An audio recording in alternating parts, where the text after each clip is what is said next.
Next.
Good afternoon, everyone, and welcome to season 4, episode 3 of the Street Fighter I Got Next community podcast going down today on this fine Sunday afternoon with your host Shadow Ace, aka Modern Ace, and Sir Retro on the production, aka the mayor of Macon himself.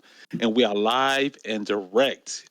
If you missed out on a previous episode, please feel free to check them out on Reboot Retrocade Gaming's YouTube channel. Then select the tab that's labeled podcast at season 1 through 3 playlists with 4 episodes, all available on YouTube. Over 40 hours worth of content going down on there for all of our guests that we have been talking with over this, I guess, about 2 years now.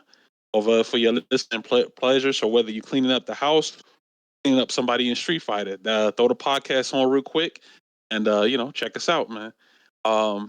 Just gonna introduce everybody. Yo, my name is Shadow Ace. I've been a competitive Street Fighter player for over 10 years, starting all the way back from vanilla. Street Fighter 4 is my introduction into the FGC. I played old Furte and a couple of other characters. And in Street Fighter 5, I played Rashid until Ed came out. And in season 2, and that's when I really hit my real competitive ground with that character. I attended various events more often within the Southeast. Street Fighter 6, more on the casual side, but I play Jamie and Lily at the moment, just waiting on Terry. Be out in a few weeks. Nowadays, I would say I'm more or less just laid back, observing, just watching the scene grow here locally within the Atlanta, Georgia. A lot of everybody's been putting in a lot of work to the game, and getting new players to come in, and loving to see the growth. I've not competed offline as much as I used to back in the younger days, in quite some time, but I'll enter an online tournament every now and then. I mostly just commentate events here and there, mostly working with Untamed Gaming and Salt Mine League, which I on the strive for, and I've been doing that for over about 5 years now. And but I tune into events here and there. So nowadays I host this podcast with Sir Retro going on for about 2 years now. And speaking of Sir Retro, how you doing today, Sir Retro? I mean, whew, I'm up. I'm up. uh, yeah, but no, I'm good. But those who do know, I mean, I had a two day tournament this past weekend, but I'm good. But of course, uh But for those who do know and those who do not know, I am Sir Retro. I'm the main TO of the Reboot Retrocade Gaming and the Swag Out Nerds esports organization for excuse me for the Middle Georgia community. Been involved for I lost count of many years at this point. Cause I know it's been at least a decade technically, counting times I've been running events in general. But definitely, of course, I also help coach. Well, not official coach, but then trying to help new players get involved in the gaming community. Pretty much compete every once in a while when I can, and definitely proud to do what I can as a TO and player and person in general to bring good things for the community and make a community what it is as a community, and among many other hats. But yes, definitely I'm so retro, and I'm glad to be here as this other half of the main podcast cast. And with my homie Shadow Ace, been doing this 4 seasons. Yeah, about 2 years at this point.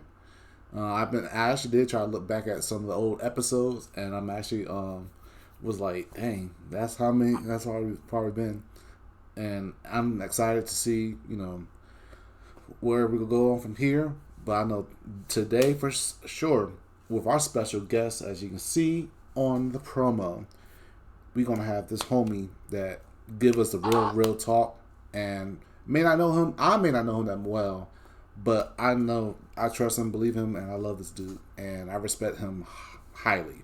So I would like for Shadow Ace to introduce us, our special guest for today. All right, man. Today we got Joel in the building joining us here. First debut on I Got Next, man. Joel, introduce yourself to the world, man. How you doing today? Man, what's up? What's up? What's up? I appreciate y'all having me on, man. I know you've asked me before and I wasn't able to, so I appreciate y'all being patient with me, man. I, got a busy life. Um, yeah, my name's Joel. I think most of Georgia FGC knows me. Um, uh, you know, I'm a pretty well, how many years have I been playing inside of Georgia FGC now, man? It's been like 7 years now. I think it's fair to say Street Fighter 4 was my introduction into the FGC.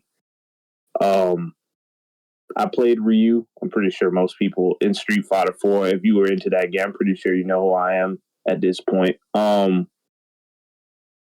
I traveled a lot. I was sponsored by Yomi Gaming. I got sponsored. Final Round was my first sponsorship. Larry sponsored me, and then Yomi Gaming after that. And then I did play Street Fighter 5. I did pretty well in that game too. And then I am more of a, I hate to say it, I want to compete, but I am casual right now in Street Fighter 6. But yeah, man, I'm just I'm a lover for Street Fighter, man. That's pretty much what I am. And, I feel like I've made a lot of good friends inside of the Georgia FGC. Yeah, man, that's who I am. Pretty much who I am. Mm-hmm. Inside of the fighting games. Outside of fighting games, I'm proud son of Susana and Rafael Rosario, big brother to Noel. I don't know if you guys watched Brawlhalla. I actually had my second nephew 4 days ago. So I'm uncle to two beautiful boys. Yeah, man, life is good, man. Working, got a really good job. And yeah, man, life is good. Okay. All right. Things on the up and up, man. Shout outs to the your family, and many blessings to the family, of course. Yeah, so we're saying, because I was thinking about it. You saw one of the captions was "Who is Joel?" Right? I always say that, like, to understand the present of a person, sometimes you got to take a trip to the past. And you mentioned Street Fighter 4. I mean, your competitive history stems back pretty far, back to the golden days of, like, Street Fighter 4. Like, have you been playing since Vanilla, right? Or did you come in during Super Street Fighter 4? It's been so long. I didn't even come in during Super, really. Like, I came in more like AE, like when Yoon, Fei Long, C Viper. So, like, I was playing inside Georgia, but very, like, casually. Like I didn't know whether I wanted to make it a thing. You know what I mean? Like I was kind of dipping my toe into it. Then Cardell started to train me. Shout out to Cardell. That's my sensei, man. Cardi T. Hey, man, y'all should check his music out, bro. He's awesome. But that's besides the point.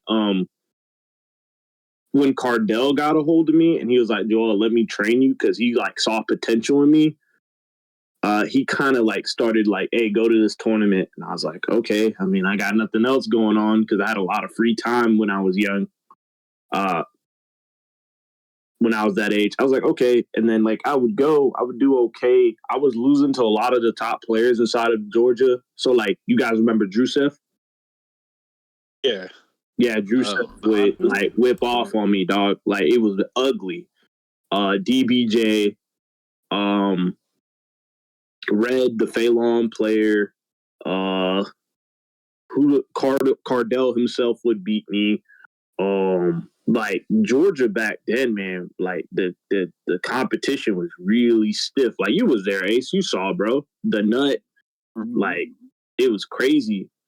So that's about when I came in. I think it was like AE, like when I started to really try. Like I was like, all right, I'm gonna put like actual time, study this. I want to get good at it. And then I think final round. You remember the final round?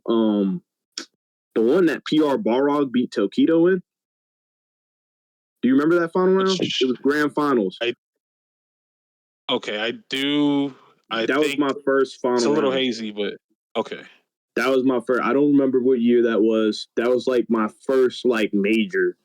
And that's when I really knew. I was like, yo, I really like this. I got to meet a bunch of new people. People gave me advice.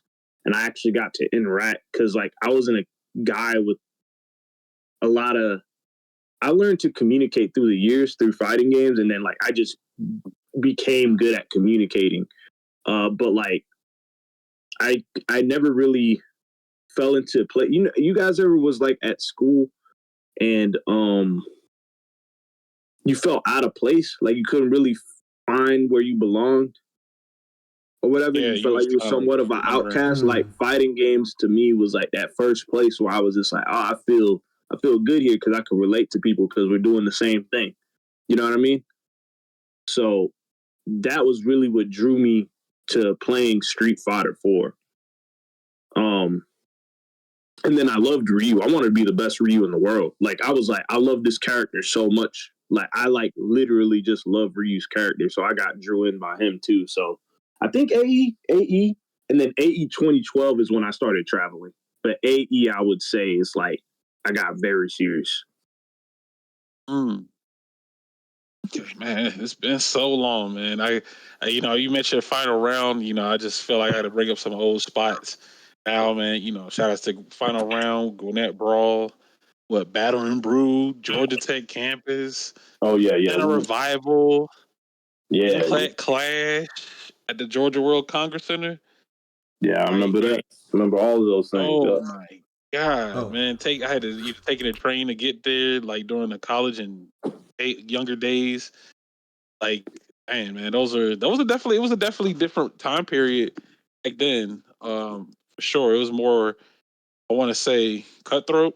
Like as far as it was like way being more cutthroat back then, bro. Yeah, it was.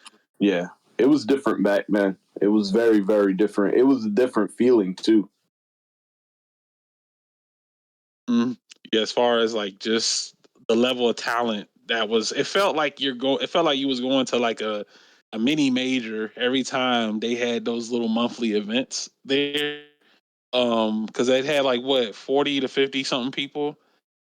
Oh yeah, man, it was insane. The numbers back then, man, was like it was consistently high, even for a local. Like we would have 50 to 60 people. It was insane.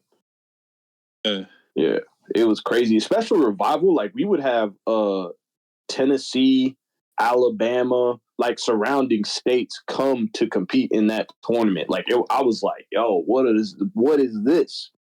You know what I mean? So it was crazy, man. It was crazy. They had the out of towners come in and try to, do damage, and they were nice too. you had to worry about them because, like, oh man, such and such from Alabama and such from Tennessee is coming down. Savannah, It's like, the oh Savannah man, boys would come, bro. Savannah. Mm-hmm. Savannah, Georgia was ridiculous at Street Fighter 4, bro. Like they had Eric, the Seth player, of course Cardell. Then you have Rashid. I know y'all remember Shinker.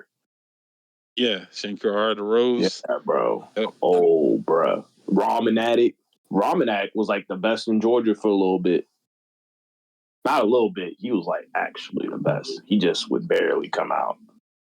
Yeah, because I think it's because of the situation back then. He wasn't able to travel as Man, much. he was just busy, bro. That boy, I think he's Yeah. a doctor now. I think. I could be wrong, but I think he was going to medical school. If I remember some of his friends telling me correctly, but I could be wrong. But I know he was in college. He was studying hard. Mm-hmm.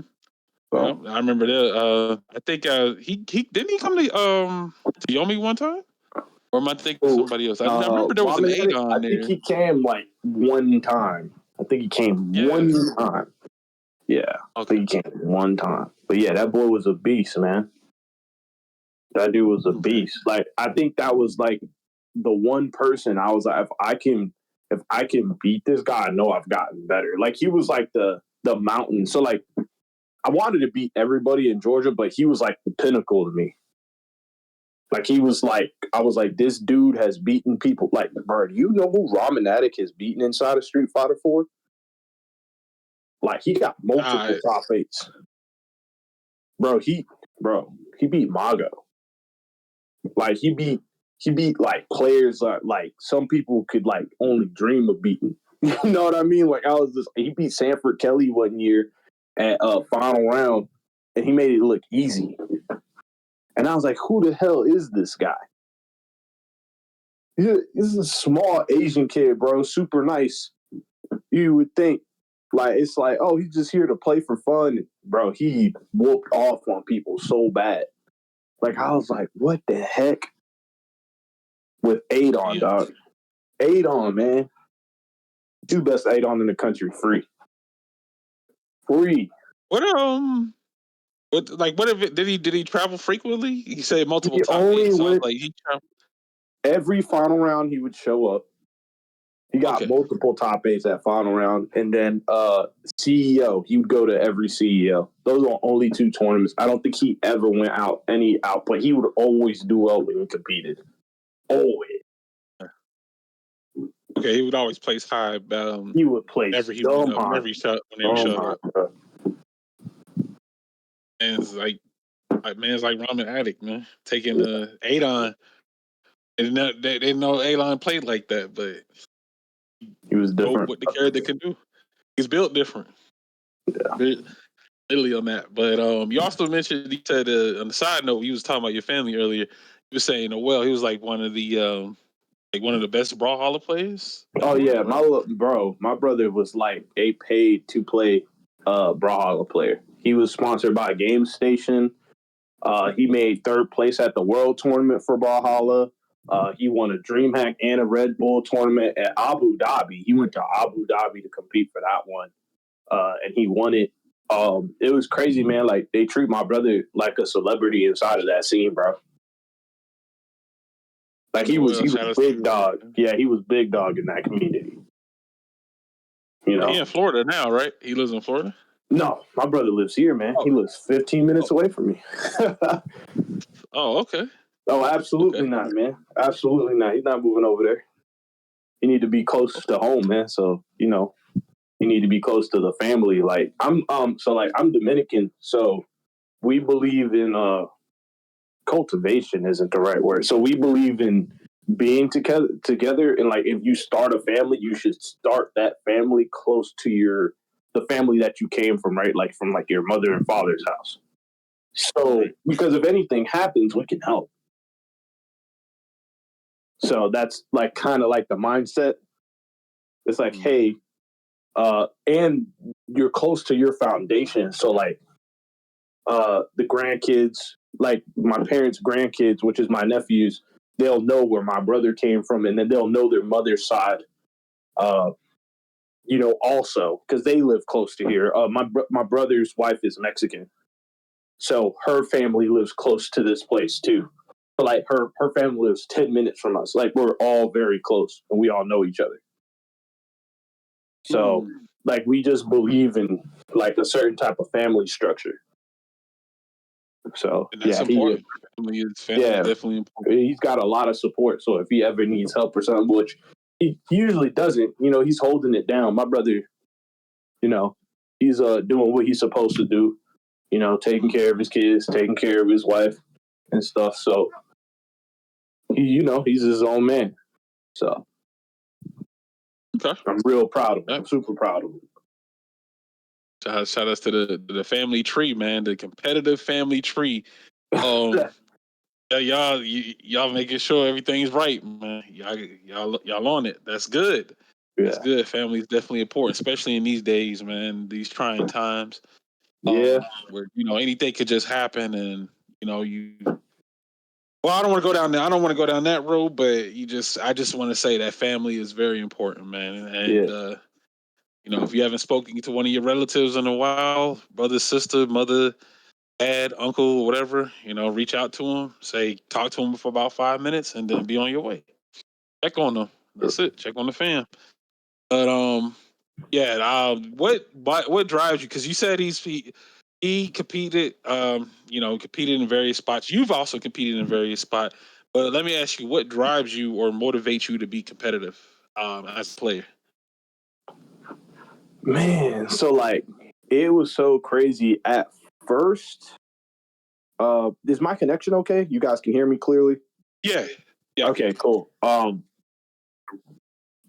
What? So like, I know this is gonna sound cliche, but like, I didn't know who I was as a person, and I feel like I was finding myself through Street Fighter. I was starting to build confidence that I didn't have. Does that make sense? Yeah, like I was. Okay. Yeah, like I was like bullied like through school, and I have very low self-confidence like in like from I would say the age 16 to like 18. And then like when I graduated high school, I was like, I could be a different person now. I could do something different. But I had never really been. I was good at baseball. I was an athlete. Like I was good at baseball, but I didn't care about that. Does that make sense? Like I was like, I want to be good at something that I care about, and I want to be able to know that I can be good at something and competent at something, whatever it is that I choose to do. And so it was like when I found I knew what Street Fighter was. I've been playing Street Fighter since I was like freaking 4 years old. Like I played Street Fighter 2 for a long time. So it's not like I didn't know what Street Fighter was, but like I never in my right mind thought that I could like travel the country, travel the world doing this.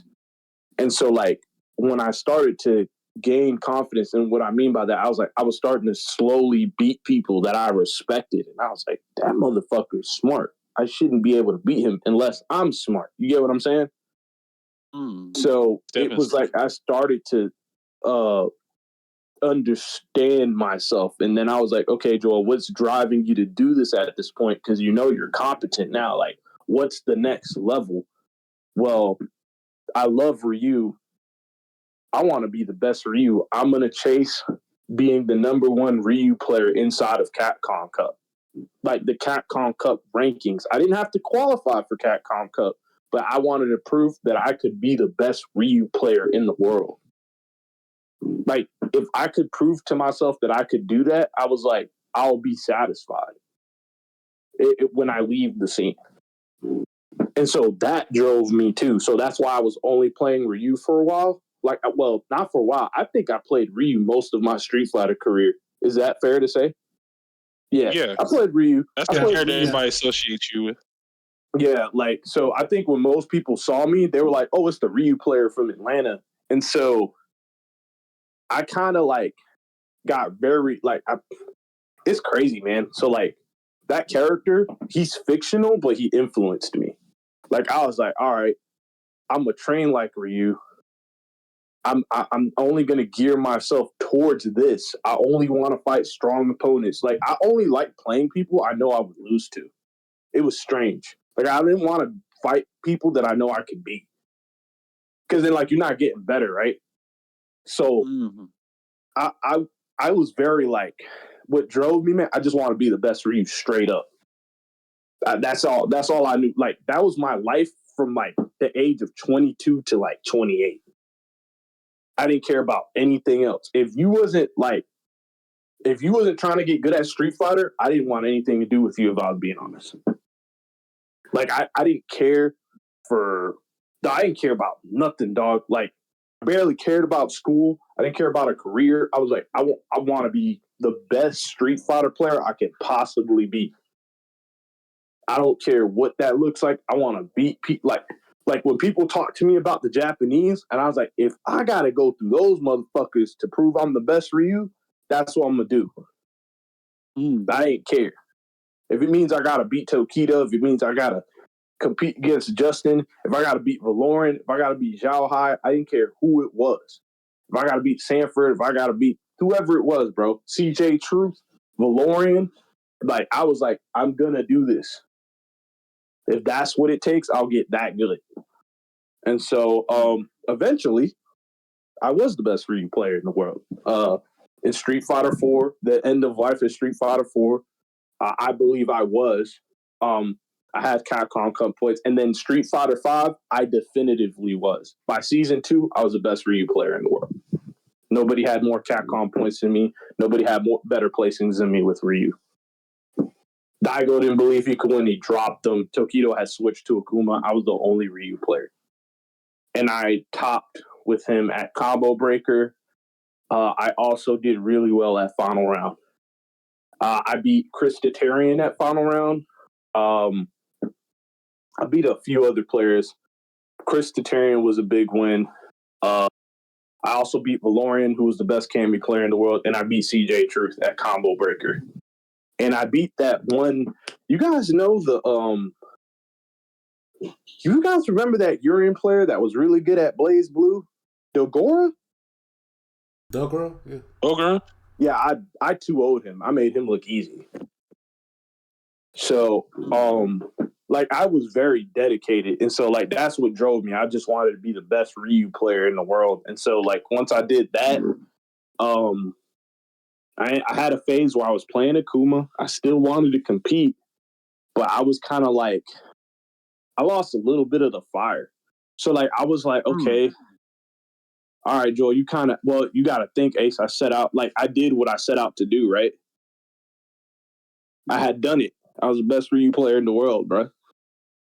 So, like, people were asking me, like, Joel, you don't seem like you're taking it too seriously no more. I'm like, I didn't win a major, but, like, that was the goal. You know what I'm saying? Like, it was to be the best Ryu. I was the best Ryu. So it was like, okay, so, like, what's the next step? And I was like, maybe it's time to win a major. So that's when I switched to Akuma. When I switched to Akuma, my goal was to win a major. I wanted to actually win. Like, I was like, I want to win a major now. But things in my life started changing, and I kind of, like, backed off a little bit. And so I lost a little bit of my fire. And then it would, like, come back, and I competed in games like BB Tag and DNF. So I still loved fighting games, but I kind of, like, after I did that, it was kind of like I lost that fire a little bit. But I'm starting to kind of get it back. I just need certain things in place. But I am going to. I mean, you guys know this. I play Cammy now. I was gonna play Cammy, funny enough, at the end of the Street Fighter V's life, but I got so busy that you guys never saw my Cammy in Street Fighter 5. But I had a Cammy in Street Fighter 5.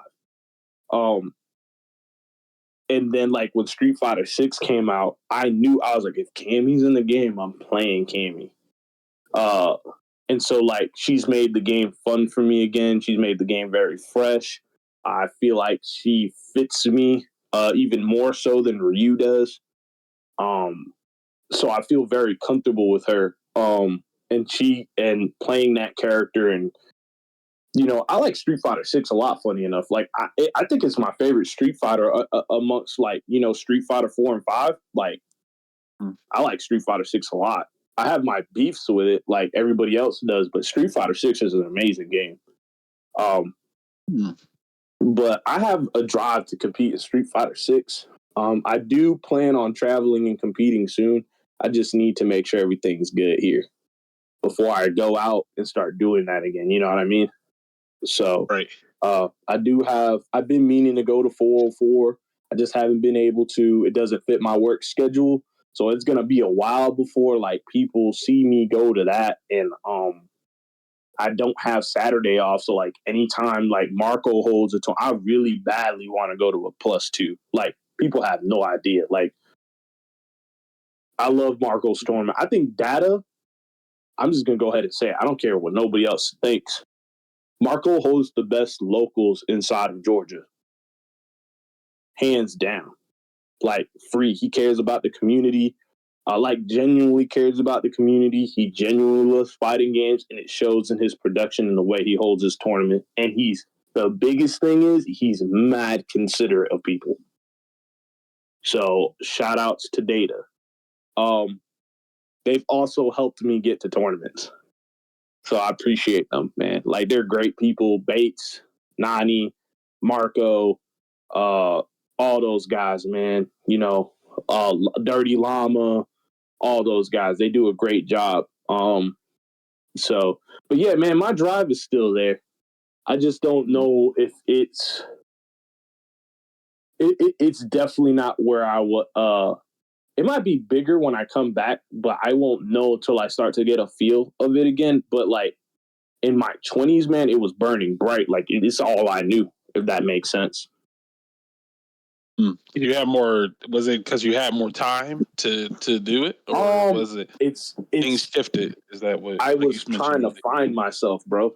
Like, like that's why I told you guys, like at the beginning, like I didn't know who I was as a person, and Street Fighter helped me figure out who I was as a person. Like I found myself through a video game. It's crazy.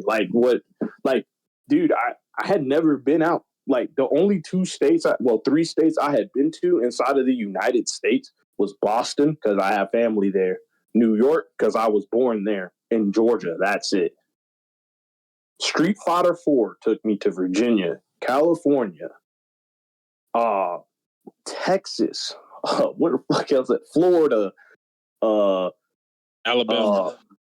Alabama, like Tennessee. Like I went everywhere. Like, dude, like there's probably not a part of the United States I didn't go to. Ohio, like it was crazy. Like I was like, yo, this is insane. Like I went to so many places because of Street Fighter 4, met so many different people and interacted with like so many people. And then I got to play so many people.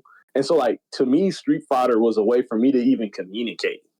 I didn't just find it fun. Like I was like, oh, I get to do stuff and talk to people. And like a lot of my conversations weren't always about Street Fighter. I actually tried to get to know people because I cared about being able to communicate outside of Street Fighter too. Because like I was very quiet when I was a teenager. So like as I slowly started to gain confidence, and I was like, Joel, you're a competent person. You're a competent person. Look at what you're doing.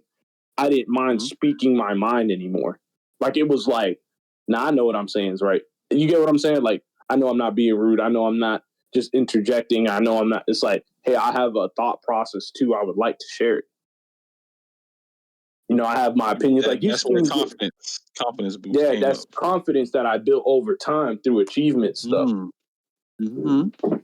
My confidence comes from my hard work, my dedication, the sleepless nights I had playing. I had sleepless nights playing Street Fighter 4, bro. Like I was putting like 8 hours plus into that game a day. Especially when I was sponsored by Yomi, it's all I knew. Like I was just like, if it ain't this, it's a bust. Period.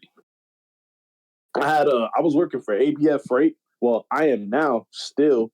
It's like another job. I have 2 jobs, but then I've got something else going on. But that's besides the point. But I was only working 2 days. out of the week, and everything else was Street Fighter 4. You could find me at Yomi, dog, easily. If you went to Yomi, I was inside of that building practicing. Giancarlo like gave me such a big opportunity. Like, it was crazy. That's the best sponsor I ever had, was Yomi Gamer, easily. There was a tournament, I was there. Puerto Rico, yeah, go, Joel. Oh, California, Joel? Go, Joel. Hey, Tennessee, go. Texas, go. Fucking anywhere. Hey, Giancarlo, yeah, you keep getting top 8, Joel, go.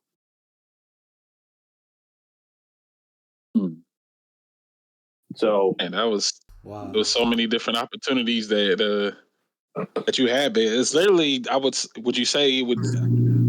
I'll say it sounds like it's life changing. You know, it it was literally changed your life. very, The game literally changed your life. yeah, it changed my life, bro. Like, I even met my best friend, like, you know Pierre? Shin Phoenix? Yep. That's Shin my Phoenix. brother, man. That's like, I would have never met him if it wasn't for Street Fighter 4.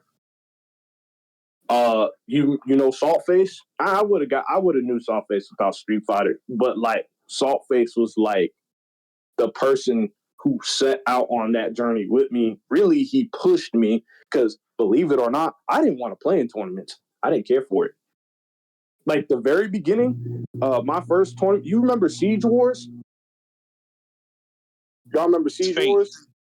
Okay, It's a feint. I remember hearing that name. Okay, so it was a tournament that was held in some type of center. It was in Dunwoody. And that was the very first tournament I ever went to, dog. Did not care for that shit. I was like, what y'all doing? Somehow, Malik and Will tricked me into driving to that tournament. Like, actually tricked me into driving to this place. They're like, yeah, man, it's like a little convention. Da-da-da-da-da. All right. Yeah, we can, because I was the one with the car. I drove to that shit. I walked in there. I was like, bruh, there's a bunch of TVs with Street Fighter on it. What y'all doing? Yeah, man, we entered you in the tournament, dog. Why? Like, I didn't care, dog. I didn't even care to be around people, dog. Like, that's how, like, I just didn't care. Like, I liked Street Fighter, but I was like, I just want to play for fun, and then I can get good on my own. I don't got to prove to nobody. You know what I mean? Like, right. That I'm good. I could, play people outside the tournament. If I beat them, I beat them. If I lose, I lose. You know what I'm saying? I don't want to put money into this. And, dog, that shit spiraled into a whole thing. Like, that's where I met Cardell at. Cardell was like, let me train you. I was like, damn, this dude's amazing. He's going to train me. And then, like, people told me who Cardell was. They're like, bro, that dude was a beast at DOA. He's the best Ayana player in the world. I'm like, how the hell did I catch that dude's interest? Like, and then I met Eric there. I met Dre there. I met, funny enough, I met you there. I don't know if you remember our interaction. Probably not, because. Like Siege War? I was there? I met Too Much Damage. That's where I met Eddie. Eddie beat the brakes off of me that tournament, dog. On the projector, dog. I was like, oh my gosh, what the? Because I never seen Lynx before. Like, that's how how much I sucked. Like, when Eddie was dive kicking me and then did like stand fierce punch into the galactic tornado, I was amazed. I was like, I didn't even know that shit was possible. I looked at him when he hit me with that shit. I'm like, how did you do that? And like, he literally was like, yo, I plinked it. That's a 1-frame link. I was like, what the fuck's a link? Like, that's how bad I was, bro. Like, I was trash.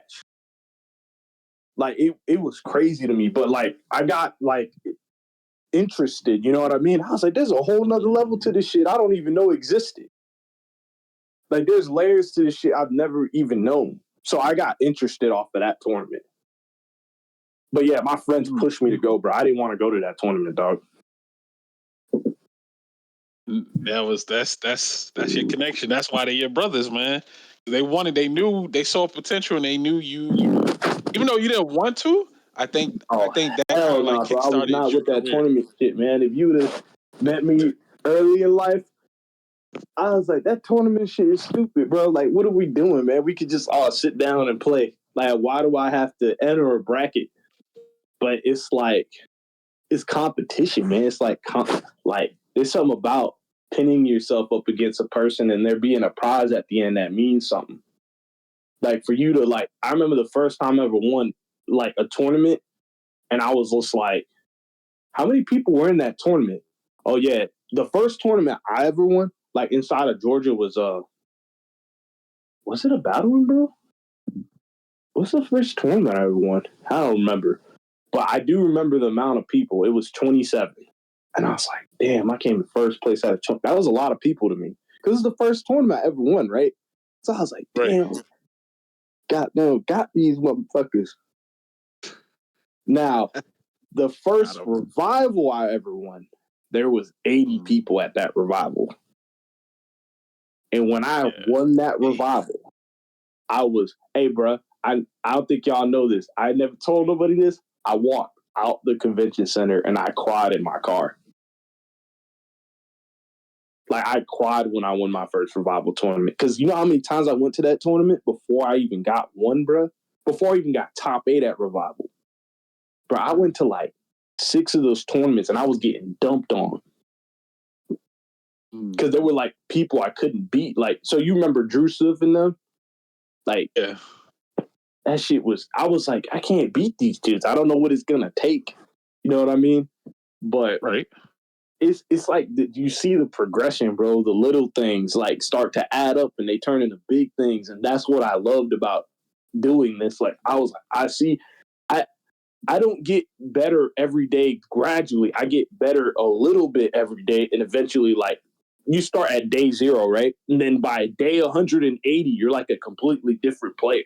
If you've put in the time you're supposed to put in, if you studied how you're supposed to study, it makes you a beast, dog. Like you go into the hyperbolic time chamber, you know, like skinny as fuck, then you come out with a big ass chest and you like, bro, I wish somebody fucking would run up on me, type shit.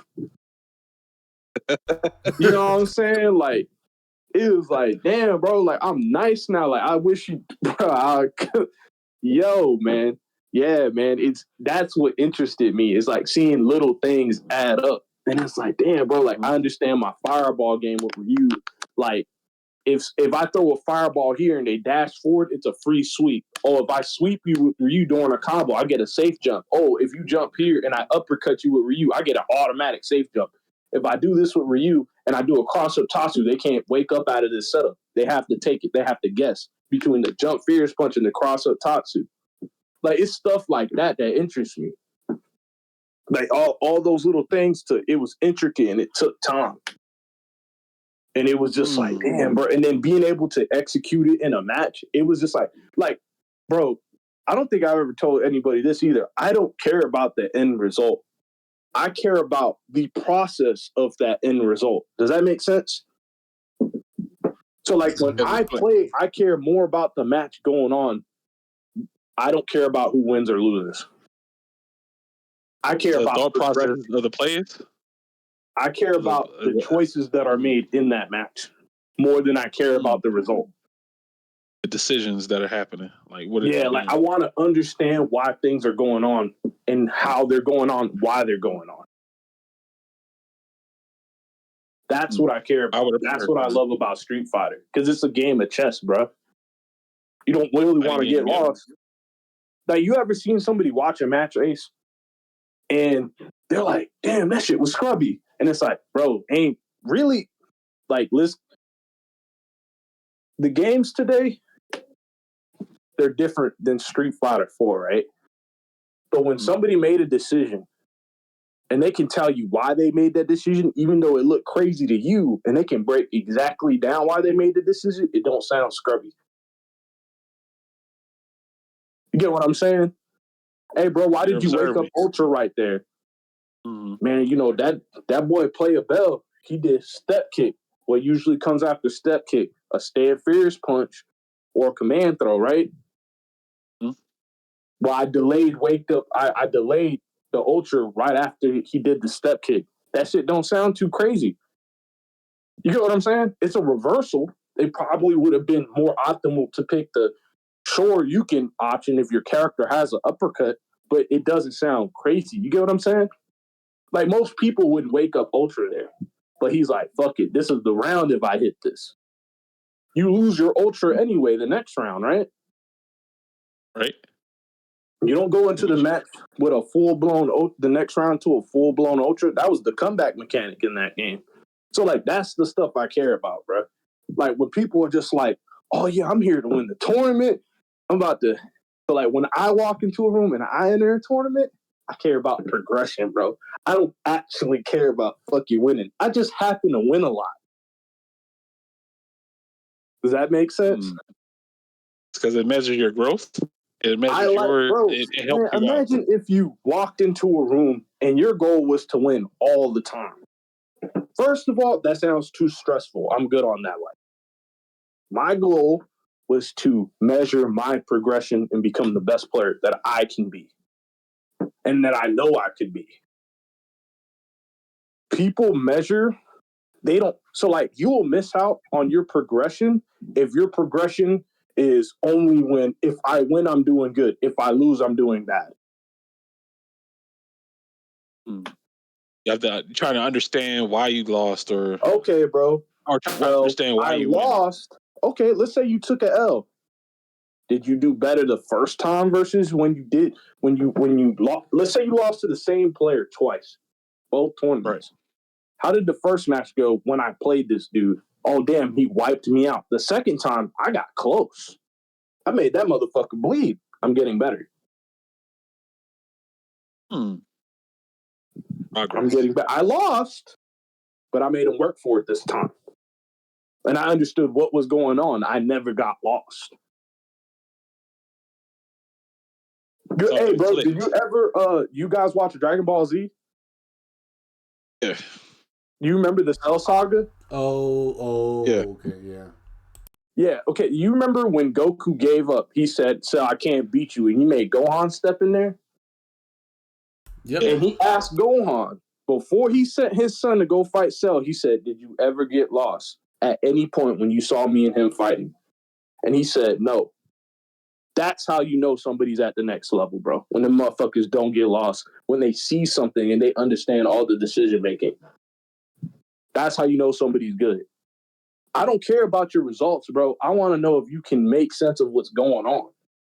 You understand what's happening. Like, you understand what's going on. Like, that's the next level to me. The next level isn't, oh, you're winning or you're losing all the time. Of course, the wins are going to come naturally after that.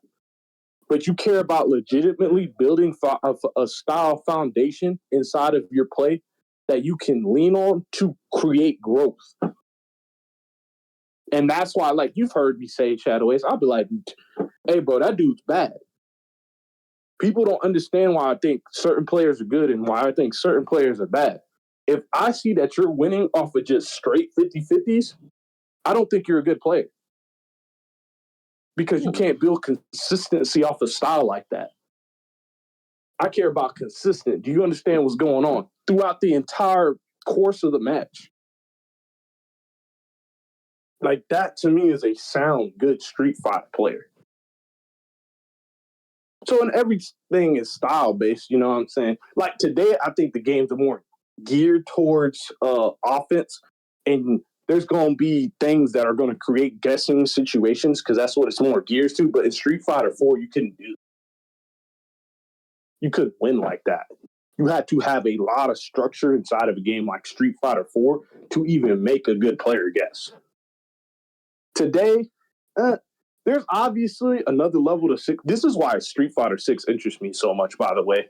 There's obviously another level to Street Fighter 6 that I don't understand because the top level players aren't guessing like how I'm guessing. I'm guessing way more than those dudes, and I don't understand why. But that's what intrigues me about Street Fighter 6. That's how I know I like Street Fighter 6, because I see such consistency at the highest level, and I'm like, I want to get there. When I have a goalpost to get to, I can get really good. Street Fighter 5, I got a little lost because I was like, hey, bro, it's a bunch of different folks winning. What the fuck going on? Like, did y'all realize that? It varies. Yeah, like there was so much variance inside of Street Fighter 5, I did not understand what was going on. Like, I was like, Bro, I see a bunch of different players every tournament. It's this like you would have the same players winning. Like Idom was winning consistently inside of the U.S., right? He was winning consistently inside of it. But then, like, you look up right up under him, it would be a bunch of different people every time. And I'm like, well, you're obviously the best. But what the fuck's going on here? You get what I'm saying? Like, are we flipping coins or something? I don't like doing that. So, but like with Street Fighter 6, man, like games like, but yeah, games like that is great. And when you have to really break down and you can understand decision making, maybe like to why it got to the end result that it got to, that's what intrigues me about fighting games. I care about the process. I don't care about the end result. Because for you to understand the end result, you have to understand the process. That makes sense? How did it happen? Why did it happen? Yeah. Why did it happen? Instead of, I mean, anybody could, any person can get the W, but do they understand why they were winning? Like, do you understand why that person, even if you're just watching, bro, you don't have to necessarily play the game to even understand, like if you study the game, like, okay, Ace, you commentate a lot, right? Like, you commentate a lot. It's like at data, right? So, like, is it fair to say you play minimally? You play Street Fighter 6 minimally, right? Like, you play it casually, right? But I'm pretty sure you could watch a match, and because you've touched it and you understand it, and you understand the decision making, and then when you notice somebody wins or loses, you can usually tell why that happened, right? Right. Point out you the understand the high level Street Fighter 6, then. So I would consider you a good player. You might not be the best player in the world, but you might not be able to freaking place because you're not practiced. But I value stuff like that because you can have conversations with people like that and get better. You know what I'm saying? Versus somebody who's actually competing. Their goal is to win and they're geared towards winning. And so, like, I'm pretty sure you've heard me say this inside of the Discord. Those people can't even help you because they can't explain why they're winning. When you ask them a question, it's like, I don't know. They're just like, oh, do this. I don't know. I'm like, what, bro? Like, I'm doing that and I'm losing. So, like, I'm not going to say any names, but I've called them out in the Discord before. You've been in the room before. I'm like, nigga, I hate playing with you because you can't. Like, you can't help nobody. And you're good, like, in terms of competing, but you can't help anybody else grow around you. And that's bad.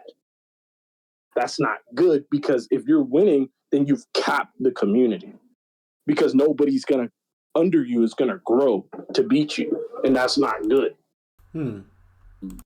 So you say there's a lot of growth inside of the Street Fighter community. I see no growth because I see nobody who can go out and compete at the highest level inside of Street Fighter 6 inside of Georgia. I think it's gotten worse in terms of competition. Okay. But the growth is there. We're getting more people to play. But name a player inside of the Street Fighter community inside of Georgia who you think can go out and win a major today. Yeah, man, it's kind of hard, right? So that means our community is not good. That means that we're weak at Street Fighter 6. Now, we play in the most stacked coast. I believe the East Coast is the best. Bro, we the best at this shit. In terms of Street Fighter 6, I believe the East Coast is the best region in the world. We live in the best region. But when it comes to being able to actually win, Georgia doesn't understand the process. Therefore, it will never see the most prosperous angle of winning. It's only content. Are you saying like it's only content with just being the king of the backyard? There's no expansion.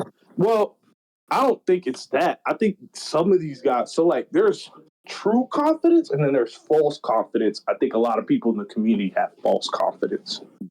They think they can do it. But I've been out there. I'm telling you, can't nobody do that shit right here, right now.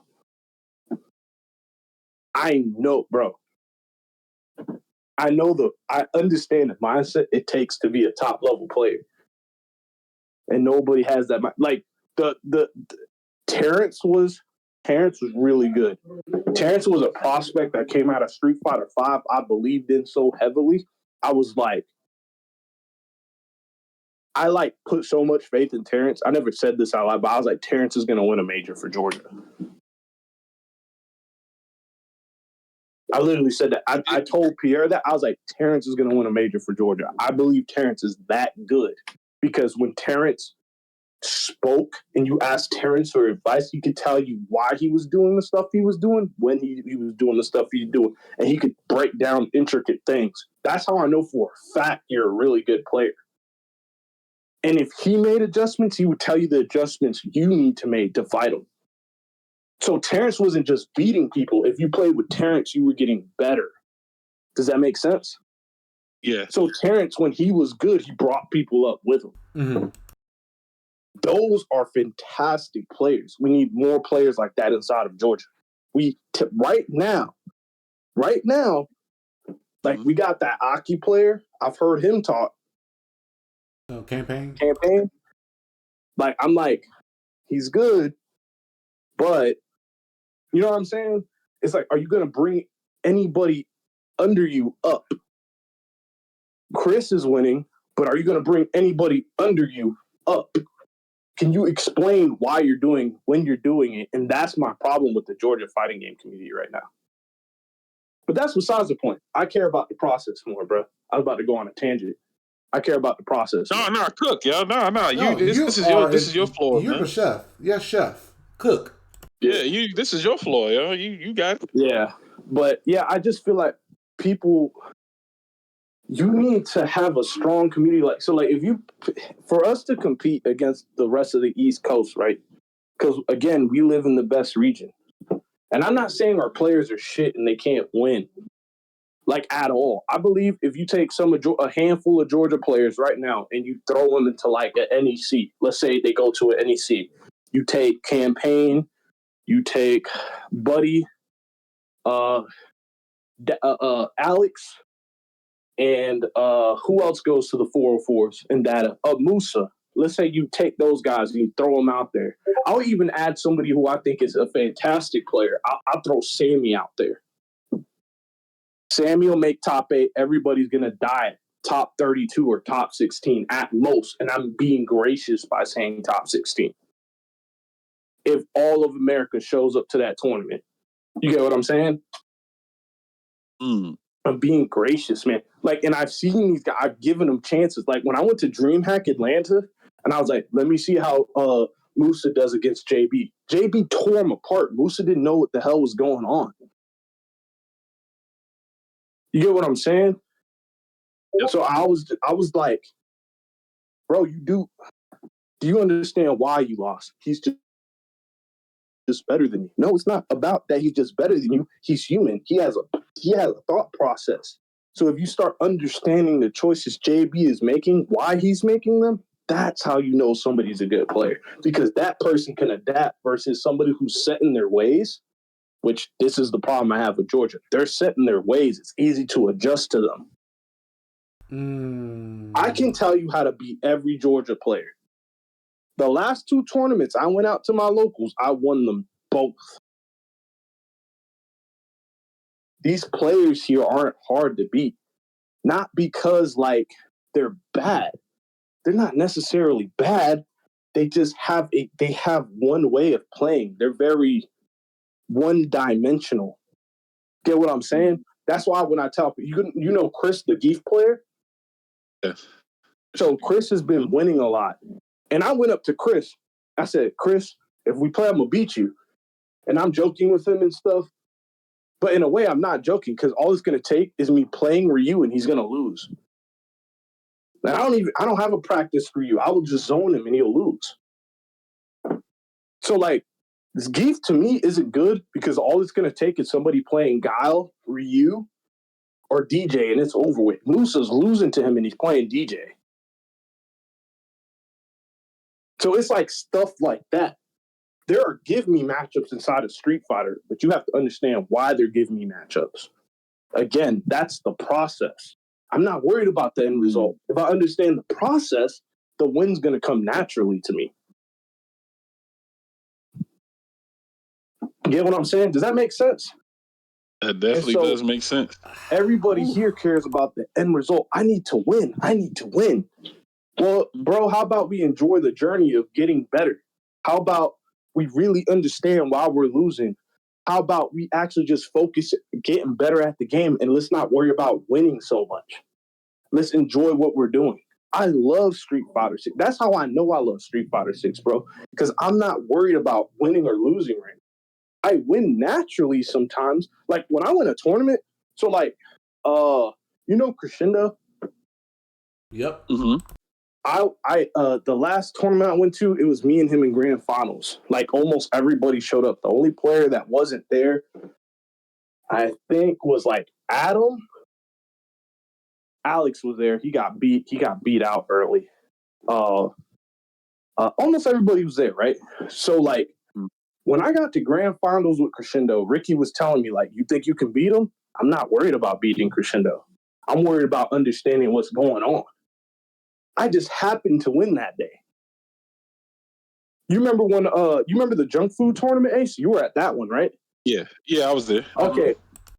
If you would have asked me how far I was gonna go, everybody asked me like, "Hey, Joel, you think you can win?" I said, "I'm gonna get top 8 at most," because I'm very honest about my skill level.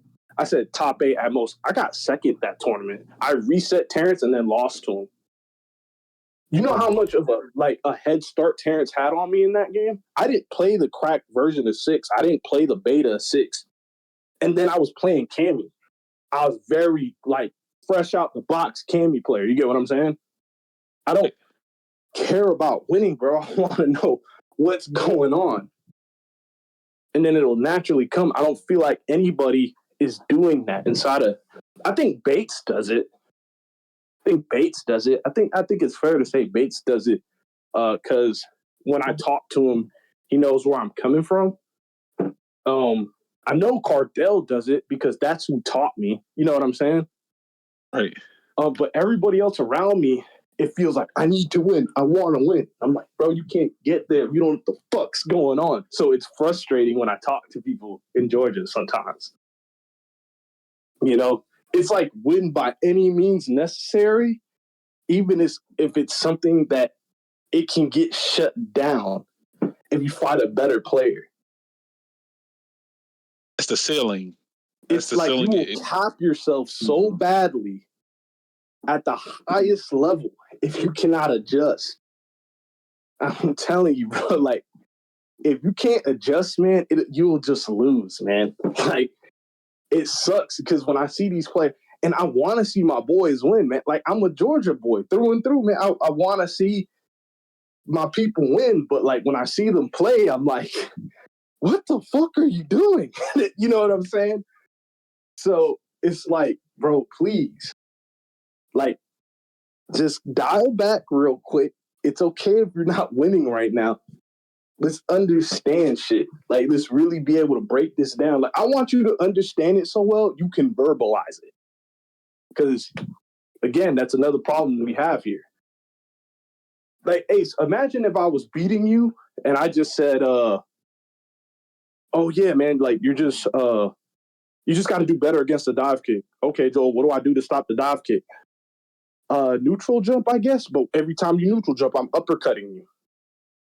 So that's obviously not the adjustment. What you get what I'm saying? You would become frustrated. You'd be like, why the fuck am I asking Joel for advice? It seems like these are conversations that you may have had with someone an individual in regards to situations. Bro, I've stopped. I only talk to certain people when it comes to, like, I don't even talk to, so, like, I like talking to Gunshot. You know who Gunshot is? Yeah. We claim him, bro. He's from New York, but he's a Georgia fighting game player. Yeah, he's Georgia. He's part of Georgia. Yeah, he's Georgia. I can have conversations with Gunshot because when me and Gunshot play, I'll be like, yo, Gunshot, so, like, when you do this, what do you do? He's like, yo, Joel, you should do this. I'm like, okay, but what if you do that? He's like, well, then you do this. I'm like, oh, shit. That's the type of conversation I'm looking for. And then he'll be like, hey, Joel, I'm getting a little lost here. What do I do? I'll be like, bro, you do this. But what if you do that? Then do this. There's an answer to everything. So when people act like bro, I hate this shit too. They act like they're so good that it's just like, I know there's not an answer to what I'm doing. Nigga, it's a video game. It's programmed. It has a ceiling. There's always an answer. It's whether you know it or not. There is no God. There's no God inside of a fighting game, bro. I promise you everybody's beatable. It's about whether you know that answer or not. And if they try to hide it, like they're just like, you can be crafty fighting game player, no doubt. You're trying to trick your opponent. But if I really know what the fuck's going on, it's just going to come down to whether you're better than me or not. That's the level I'm looking for, bro. That's the level I've always chased. I just want to know enough to where you have to be just as good as me to beat me. That's how good I was in Street Fighter 4, bro. Like Street Fighter 4, if you didn't know what I knew, or you weren't as good as me, and I knew the matchup, I was going to cremate you. Like, that's the level that people need to be at inside of this state, but they're not at that level. I see potential in people. Like, people look at Buddy and think he sucks. I don't think Buddy sucks. I think Buddy is unstructured. I don't think Buddy sucks at all. When I see Buddy play Street Fighter 6, I see somebody who knows what their style is, and they gear themselves towards that style. There's no way that's a bad fighting game player. He just needs some direction. But he's not inside of a state that people understand that type of shit. You get what I'm saying? Like how it's just like, I hate, that's the part with Georgia I get so frustrated about, bro. Like, I'm like, oh yeah, so much potential. Oh, Buddy sucks. What? How are people losing to Buddy? Bro, he's playing Marissa and he won't stop moving forward. How is that bad? He's just jumping and DIing. What, you want him to not play his character? You trying? Yeah, man, he don't got no footsies. What fucking footsies if I hit you with one target combo into freaking punch and then you got a drive rush and you got to guess? So you want him to not play to win? Like, when I hear people say stuff like that, it frustrates me. You get what I'm saying? So it's like, I don't want to see people trying to knock people down either. It's like, because when I tell somebody they suck in Georgia, I don't know if they know this, I'm daring you to get better. I'm like, I want to see you get better. I'm telling you suck, so it kind of fucking hurt your feelings, and you look like, I don't want to suck no more. Because if I'm playing around Joel, I need to be good. That's the type of, like, I'm inviting, like, bro, get on this shit, man. Like, let's get good. Because we can conquer this shit together if we're actually helping each other grow. But if there's one person standing on the top of Georgia and they keep winning, it's like, you actually suck because you're beating everybody the same way. So when it's time for you to fight somebody new and they're just as good as you are, you're probably going to lose.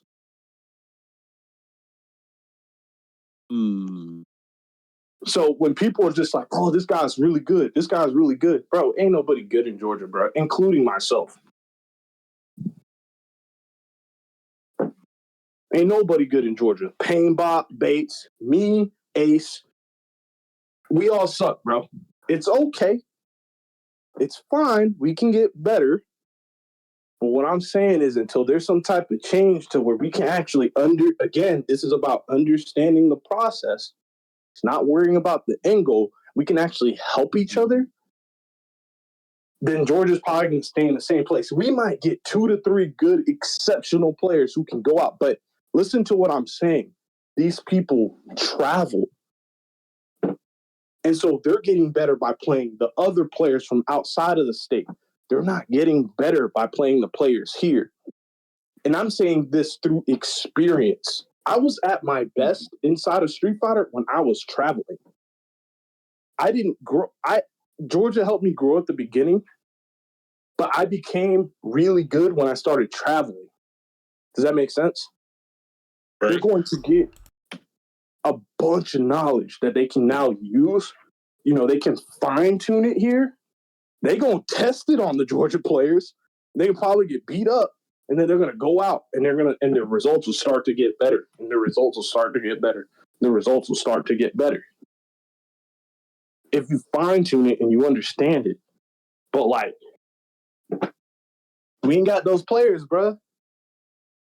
They're gone now. Like, Terrence not playing no more. Sammy don't really come out. In his defense, he looked like he got a lot going on. I think he's a coach for Smash Bros or something. So it's like, dude, so like, what do we do? I can't verbalize anything to help you, Ace. I'm beating you, but for some reason, when you're playing me, you're not getting better. So you want to know what the answer to that is? And this is the fucked up part. You want to know what the answer to that? Don't play me no more. Because you can't get better playing me. You're wasting your time, even though I can beat you. Because I can't give you answers. So then you have to seek those answers outside.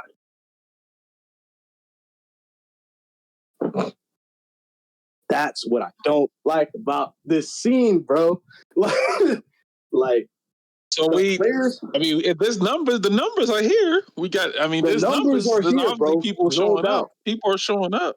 Yeah, for sure. They enjoy the game. And I like that about the Georgia FGC. But in terms of like, bro, who in here can fight Punk, bro? Not me, because I played him, and yeah. Bro, ain't nobody. We all get smashed by that dude, bro. He was tossing us around, bro. So that's what I'm saying, man. Like, why can't we? Bro, if I was, man. Bro, if you would have said some shit like that to me in Street Fighter 4, I would have stood up and said, that nigga's not coming in here and doing it to me. Yo, you couldn't say that type of shit around me, bro. I stood tall because I knew I was, like, legitimately good. Like, but now, Joy, you think you could beat Punk inside of Street Fighter 6? Oh, yeah, bro, I'm totally delusional. I think I could beat Punk. No. That's what saddens me about this scene because we have so many people, but there's so little growth. And when people hear me say this, if I hear Campaign or Sammy down in the comment section, bro, learn the game. Ain't no way these guys can be. And Sammy done fought him. And the way Sammy loses, it's like, bro, did you guys watch the DreamHack? I think it was Losers Finals when Sammy, he lost to his Luke. Sammy's good, but there's a clear skill gap difference. There's something Sammy's understanding. You get what I'm saying? That again is the process. That's the process. Sammy has to do some work there so he can understand what punks are doing. Everything is like a freaking knowledge check, bro. Everything. And then you want to know the second... I actually have a second name for Street Fighter. You want to know what it's called? It's called be in the right spot the game. Yeah. Spot the game. I can see it. The right time. Yeah. So every matchup you play, you don't play any matchup the same, right? So you play DJ, right, Sir Retro? Correct. So like if you play DJ, right, and you're fighting Ryu, right, you're gonna be at a certain part of the screen to where it's like, well, if he chuck a fireball from here, I want an EX fireball so I can goddamn hit him and then drive rush and take half his life, right? Correct. So like, you're not gonna play Cammy the same way. You're gonna be standing in a different spot of the screen, right? Yes. Depending. So that's why I call it that. You're absolutely right about that, and it makes sense thinking about it now. When I play this game, particularly, I don't want to interrupt you, but that's actually just want to add to it. But yeah, because literally when I play like play with Marissa or playing JP, then jump to Shuttles versus then Cammy, literally I find myself in a certain spot in each case where I know that if I do this or whatever, that's where I can control the neutral, or I can control the game, or I get that big hit I want if they whiff or whatever, or I can counter or whatever. It's actually, so I agree with you. Exactly, you're calling it as a secondary name. Yeah. So Street Fighter is about understanding the different positions you're supposed to be in to contest the player and the character, right? So, like, if somebody starts to adjust and like, oh, well, I'm moving straight out of here. Well, I know where I'm supposed to be, so I'm just going to readjust. Mm-hmm. Like, I made that sound simple, but that's actually what you do. You get what I'm saying? So it's like, it's things like that, man. Like, I get so frustrated with Georgia, bro. That's kind of like why I kind of stepped away from the Georgia scene. Like, when I practice Street Fighter, I play with, funny enough, people outside of the state. Like, I haven't been in Painbot's chat lately because it's just like, I'm like, I can only get so much help. I can only get but so much help. And it's not that I don't want to play with my fellow Georgiamen. It's like, if I'm actually trying to get better, then I can't play there. Get what I'm saying? I mean, it's like mine, and it need a sucks. like mindset. Yep, I was say it sucks. It's not the same. It's not even that they don't have the same mindset, bro. They might have the same mindset, but if all I hear, so like the last time I was like, hey guys, what can I do better? They told me a bad habit I have. They were like, Joel, every time you do standing roundhouse, you dive kick. Oh, okay. Hey, I appreciate that bad habit, but what can I do better in the matchup to start to give you a hard time? Crickets. Or they say some shit that's like already known. So I've never done that to people. Cardell's never done that to people. Drusif never did that to people. DBJ never did that to people. Ramen Addict never did that to people. Our player base back then was way stronger. Foundationally was way stronger. If you ask those dudes what the fuck was going on, they could tell you. The scene was much stronger inside, in my opinion, in Street Fighter 4 also. I don't know if I've ever said that. Street Fighter 4, our scene was strong as fuck. Like, you could send like our best 5 players out to majors. They were not only all going to get out of pools, they could make top 8. Bruh, somebody was about to get blown up who had a name. They was going to lose to a Georgia player.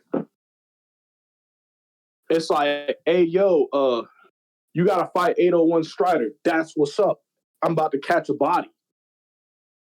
You get what I'm saying?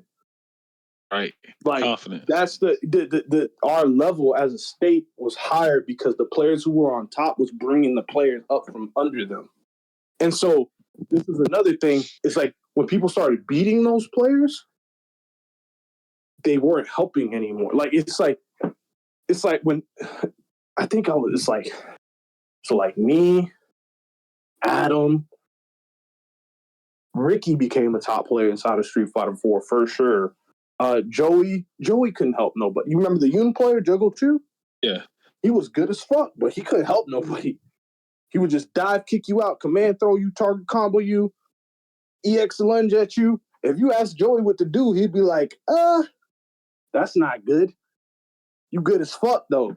I need help. I can get some help, bro. You know what I'm saying? So it's like when that happened and those guys stopped playing and they kind of scattered because they made their lives, obviously you move on. I truly believe you move on from fighting games. This is not the final destination, obviously. But it's like the scene just seemed to kind of deteriorate. Like when Cardell was the best player in Georgia, he brought up so many people from under him. Grow like with. If somebody gives you a seed, bro, and helps you sprout into a tree, you're supposed to do that for the next person. And so it's like, I felt like at some point there was a line where people forgot to do it. And so it just fell apart, bro. So, yeah, that's my frustration with Georgia, really. Like we got way more players now, and that's nice, but we don't have anybody exceptional. And that's not good. You know what I'm saying? So, like, that means if we hold an out-of-state major, like, okay, so you saw the tournament that Data ran, like, that's a major now. So, like, it was Chris G and Darius. Darius is not from Georgia anymore. He's from wherever the fuck he's at now. I don't want to see Darius up there at my fucking tournament. I wanted to see a Georgia player in there. I wanted to see Painbot there. I want to see Bates there. I want to see a Georgia player. Now, do I know Darius is originally a Georgia player? Yes, but he's not no more. He's my friend. I was happy for him. But fuck that. Fuck that, bruh. Like, I think I'm the only one that got pissed off inside at that shit. I'm like, what the fuck? Chris G? Are you serious? Well, Chris G is good. No, but he's not a higher echelon player inside of this game. He's not. He's not, bro. It is what it is. Like, is he good? Yes. I'm not saying the man's trash. I'm saying that's not no JB.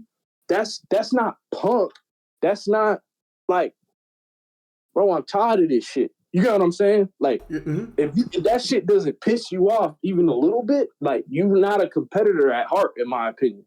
Well, and I'll add to it right quick. But not only that, because like the fact, literally like 10 tournaments he took nearly like almost first place in, and half of them like are many games that Georgia was known for.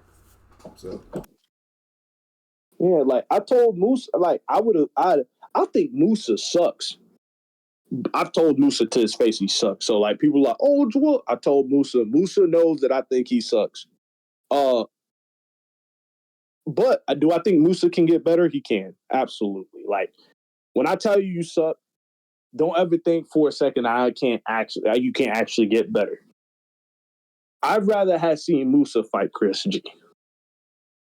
I would have been at least a Georgia players in grand final. You get what I'm saying? Mm-hmm. Right. Like I wanted to see the state defend itself. But DreamHack is coming up. Isn't that? Bro, who gonna win DreamHack, bro? Who gonna win DreamHack? Come on, Ace. Let's name a Georgia player who's capable of winning DreamHack if the right people show up. Oh man, I hear crickets in here now. Hold on a sec. What the fuck? Hold on a sec. Like, put your money on it too. Like, put your money on it. Put your money on it. Can we say that they're in top? They can make top 8. Can we say that? No. Win the fuck that top 8 shit, man. Win the tournament, man. You're right. Win the damn tournament. Win the top 8, yeah. Oh, you're right. I can't. I think Sammy and Terrence, if they play, they'll get top 8. We got Sammy and Terrence. I believe they get top 8. Fucking win the tournament. If Punk shows up, Knuckle Dude shows up, JB shows up, 801 Strider shows up, what are we going to do? Who we got? Who we got to fight them? Ain't no... Terrence played Chun. He about to get dragged. Chun is, like, not looking too good. I believe Terrence lives and dies by Chun. It's a weakness of his. Terrence is going to live and die by Chun. Chun's not looking too good. He's fucked if he fights dude. So, okay, next. So, who? We got Sammy now. We got one of the best Cammys in the country. Okay. But he get dragged when he fight them people. I don't know why yet. I haven't sat down with Sammy. Unless he's gotten better. If Sammy's gone to the hyperbolic time chamber and he done did his training and he come out and he's like, I can really see these people now. Sammy's our best chance of winning the tournament. About campaign. If you know how to fight Aki, he's gonna lose. I'm just gonna keep it a buck. People in Georgia know I'm fighting. I've seen him play. I haven't played him myself. He looks good. I'm just letting you know right now, he's not gonna beat Punk, Knuckle Dude, none of them niggas with that character. Not that Aki can't win. I actually think Aki's good. It's just that I've seen campaign lose to players here. You know? So it's like, damn, bro, like, you lose to Head. Like, what if Ending Walker shows up randomly? You know what I'm saying? Like, what we gonna do then? Like, we don't stand a chance against the world, bro.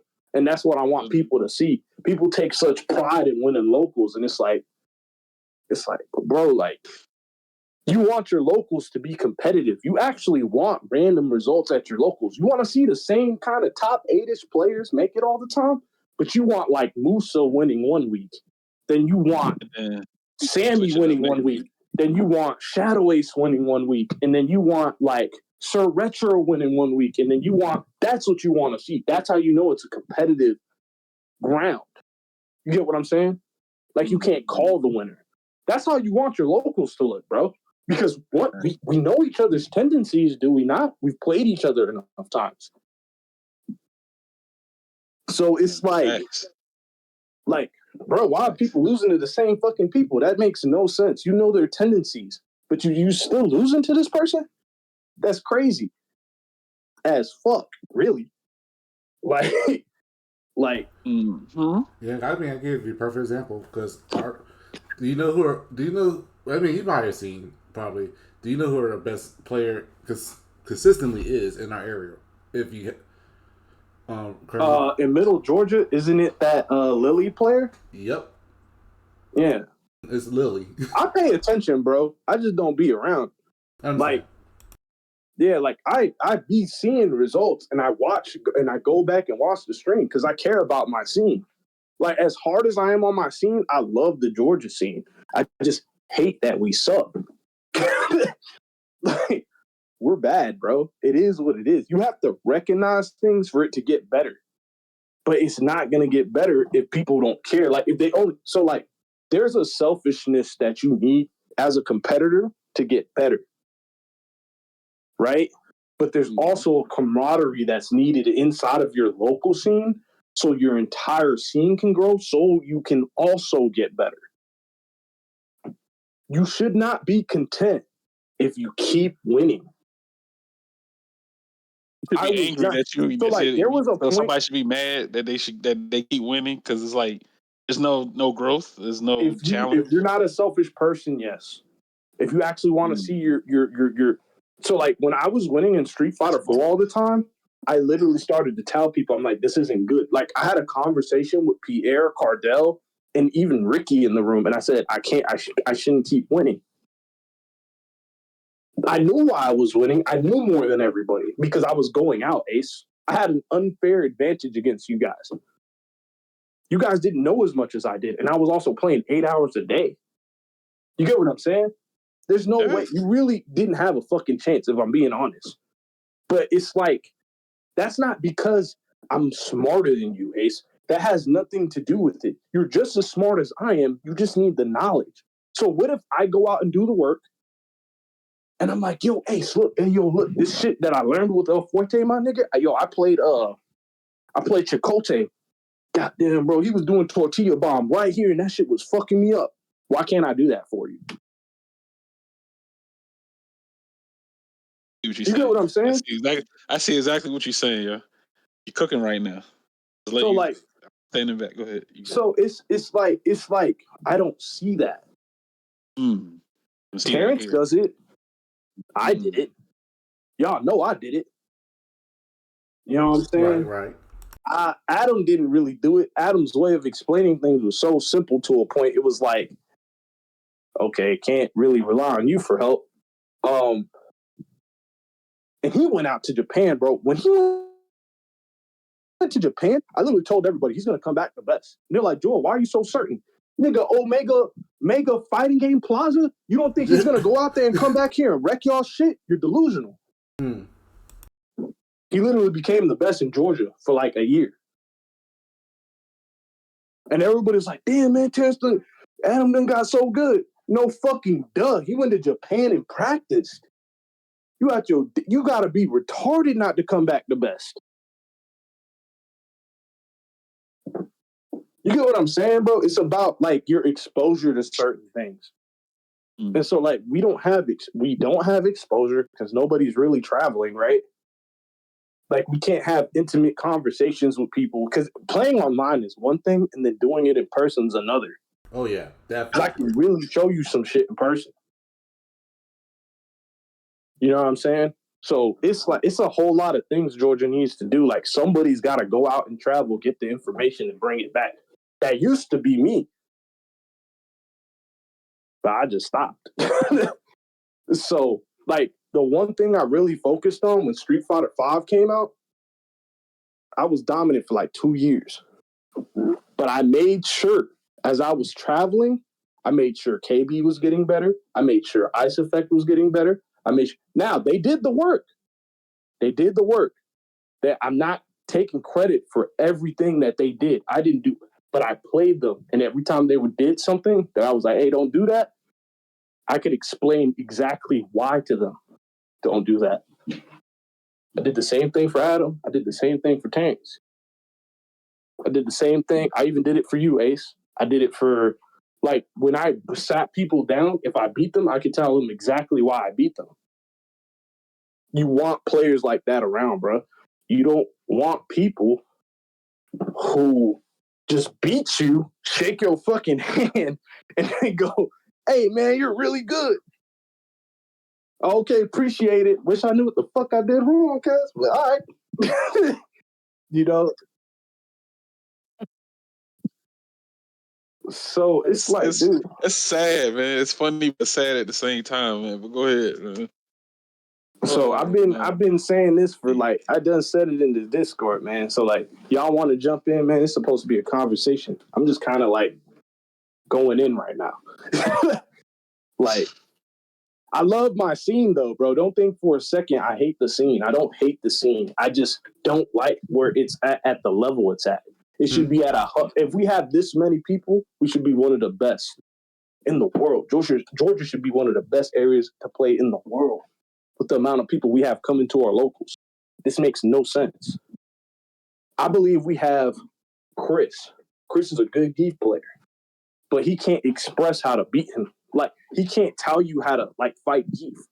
He's just going to tell you, like, just own him. Just keep him out. But he's not going to be able to explain the process of why, how to do that.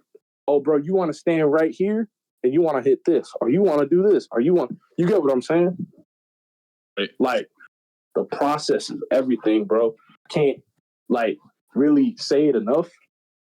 If you don't understand the process, then you're going to lose. Like, you're not going to win at the highest level. Because the players who are passionate, they're going to look at the intricate things. They're not just winning because they want to win. They winning because they love what they do. And if you don't love, you can't beat somebody who's more passionate than you, bro. They're going to get better than you eventually. If you're better than them now, they're going to get better than you eventually if they're more passionate. Because you're going to slow down and they're going to speed up. Because they're playing every day, even when you're asleep. Well, I'm more talented than him. Bro, if I'm waking up at 4 a.m. playing this shit and you still asleep, I done got a 3-hour head start on your ass. Get more experience while you sleeping. I'm fucking grinding, nigga. Well, I'll play late at night. You're not going to intake information at that time like I'm going to intake it in the morning. What I'm doing is more efficient. I'm going to go to sleep on time. I'm going to wake up at 4 a.m. again. I'm going to grind. Damn. Bro, people who want it. Bro, do you see what Punk's doing, bro? Do you see what it's going to take to beat that kid? 8 hours, bro. And he's streaming. He know how to fight every freaking character in the game, bro. Bro, do you see that dude's account? Every character master rank. Some of them, like 3 or 4 or 5 of them at legend. How does he do it? He's not special, bro. He's not, like, people are like, he's mad human. He's passionate, dog. That motherfucker loves this shit, man. He lives and breathes this shit, man. Like, we don't got nobody like that in Georgia, man. So how are we supposed to beat something like that? I believe the last person who really truly felt like this, and I could be just, this is the one time I'm going to toot my horn. It was me. I don't know anybody who went as hard as I did early Street Fighter 5 and late Street Fighter 4. I think I was the only person waking up at 4 a.m. practicing shit. I had a schedule, bro. Like, I was like, I'm going to do this. I'm going to eat this. I'm going to go to the gym. Then I'm going to come back. I'm going to play some more.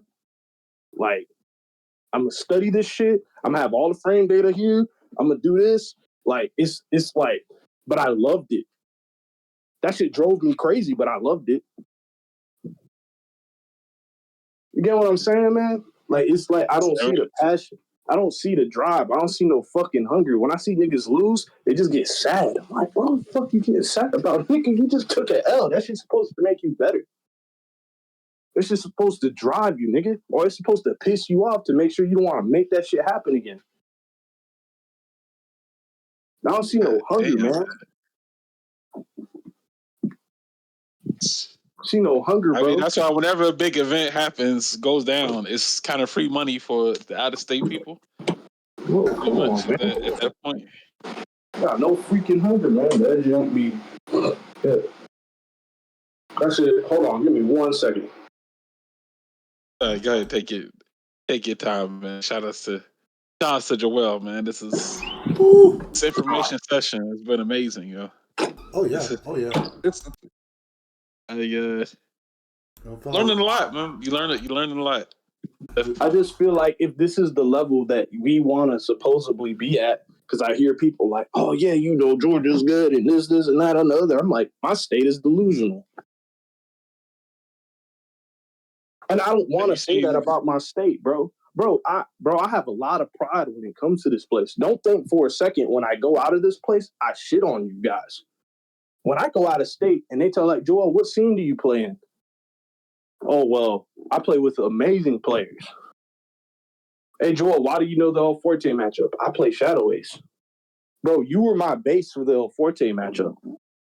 When I went out of state, when I knew how to fight El Forte because of you. So how can I possibly just go out the state and be like, Ace, you suck, or tell people that you suck? I would tell you to your face. I'd be like, yo, Ace, man, if you don't step this shit up, nigga. Like, you know what I mean? like I was hard on you. Yeah. But I didn't ever go behind your back unless it was like to Pierre and shit, because Pierre done played you. I'm like, yo, Ace needs to get better. But I never went out of state and shit on your name. I'm not doing that to any of the players that I play with. I want to see better. But I'm super hard on people. Like Alex, I went in on Alex, bro. I'm like, Alex, you suck. You don't anti-air. But I would never go out the state and tell Alex he sucked. And tell people Alex sucked. I would do the opposite. I'd be like, yo, man, if you run up on Alex, you're running up on a problem. You get what I'm saying? So I take pride in my state, but I need this. I don't want to watch a tournament, bro, because I'm not as active as I used to be. And then be like, why are my people getting tore the fuck up? What did I leave behind? Every time someone gets on stream that's from Georgia, you don't want to get like, damn. I'm like, bro, this is not like this when I was playing, bro. It wasn't like that when I was playing. I made sure, bro, when we went out the state, it was me, Terrence, KB, Isofet, and for Street Fighter 5, that was the week, bro. Well, you might lose, cuz. You know what I'm saying? Like, we was like, bro, you might. Dude, Isofet beat Justin Wong. He tore Justin Wong up one final round. I was like, yes, fucking sir. You think I was surprised? Isofet was surprised. I wasn't surprised. KB done beat K-Bro. Was gross. You know what I'm saying? I beat Chris and Terrian. Like, we was taking out names, bro. You can just come to Georgia like that, bro. I beat CJ Truth. Like, it's like you can't just come over here, bro. Like, you're not about to come over just come in and just take do that shit to me, man. Like, I'm not with that shit, bro. In the house. Yeah, like then we got people. Now somebody comes in this shit, bro. Everybody might as well bend the fuck over, dog. Real talk. This shit is sweet right now. Oh shit, yo. This shit's sweet right now, man. This shit's sweet right now, bro. Nah, shit ain't that sweet. No, it can't be that sweet. It's sweet, man. Nigga, somebody come over here like above high level, skill level, bro. We're gonna get tore up, dude. Chris G. Ace. Chris G. Christopher Gonzalez. Chris G. Yes. No, man. I'm not saying the dude's not good. I'm saying, bro, come on, man. We gotta have one player for him. You get what I'm saying? He lamed Darius out, bro, the entire grand finals match. That's what he did to Georgia. He lamed us out. He said, keep cooking. Fucking crouched and looked at us. He was like, I know you're going to kill yourself. He was just waiting for people to shoot them. I know you're going to kill yourself. And he just killed people. I know you're going to kill yourself. And then when I put you in the corner, I'm going to throw you. I'm going to let you go nuts in the corner. And then, oh, man. Dude, did you see when Darius had him in the corner, how we just wall jump out the corner for free? I was like, What are we doing, bro? Like, you get what I'm saying? Like, what are we doing? Damn. Come on, man. Like what are we playing Street Fighter? Are we here to play some damn Street Fighter? Are we here to like play for fun? If we playing for fun, I shut the fuck up, man. I shut the fuck up. My bad, y'all. I ain't know. Just is that what it is? This is a I didn't know. Zone, I mean, if we playing for fun, hey man, y'all good, bro. I ain't know. Fun zone. The bounty house. This is the bounty house. I ain't know. If we playing for fun, it is what it is. Like so. Yeah, man. It's like that. And I feel sorry. Really, I feel sorry for the new players coming in because I saw this. What was that young Luke player's name, bro? There's this really young guy. I know exactly who you're talking about. 404 man who's playing, bro, and I see potential in this kid, and I know he's hungry. And I'm like, damn, bro, the players you about to come in and try and teach you, that sucks. There's nobody to help him. There's nobody to take that kid and hone him into actually something. But everybody came to me and was like, Joel, you should teach him. And I'm like, bro, do you know how far away I live? No, exactly. When I go to 404, it takes me an hour and a half to get there. You know? Like that kid has a lot of potential, bro. A lot of potential. And he's passionate. He's passionate. He's mad passionate. And when I played him, I was like, damn, this kid's raw. He just don't got the technique. He don't understand what he's supposed to be standing. He does an anti every time. He doesn't, you know what I'm saying? He's not optimizing his combos every time he optimizes when he actually hits somebody. He's just a little rough around the edges. But he can be taught those things. You know what I'm saying? Mm-hmm. That's why so it's like I see stuff like that. That shit, bro. That type of stuff, I love seeing that. I love seeing like raw talent like that come in. But then like talent is just like talent. Without practice, it means nothing. If you can't hone it, it means nothing. That's why when people are just like, "Oh, you're mad talented," well, so what? I'd rather be a hardworking player and be with no talent. With no talent, bro, nothing. Than be a person with talent but not know how to hone that shit. That shit crazy, bro. Shit crazy, bro. And then everybody up in here sucking each other up. Like, oh yeah, you're so good. I'm like, bro, we suck, cuz. Like, what are you talking about? Don't tell me that, yo. You get mad when they say that when they tell you that too, yo. Yeah, like, you're so good. What the fuck you talking about, bro? Hey, man, you step out the hidden leaf, you gonna get your fucking neck sliced up because they gonna slit your throat, man.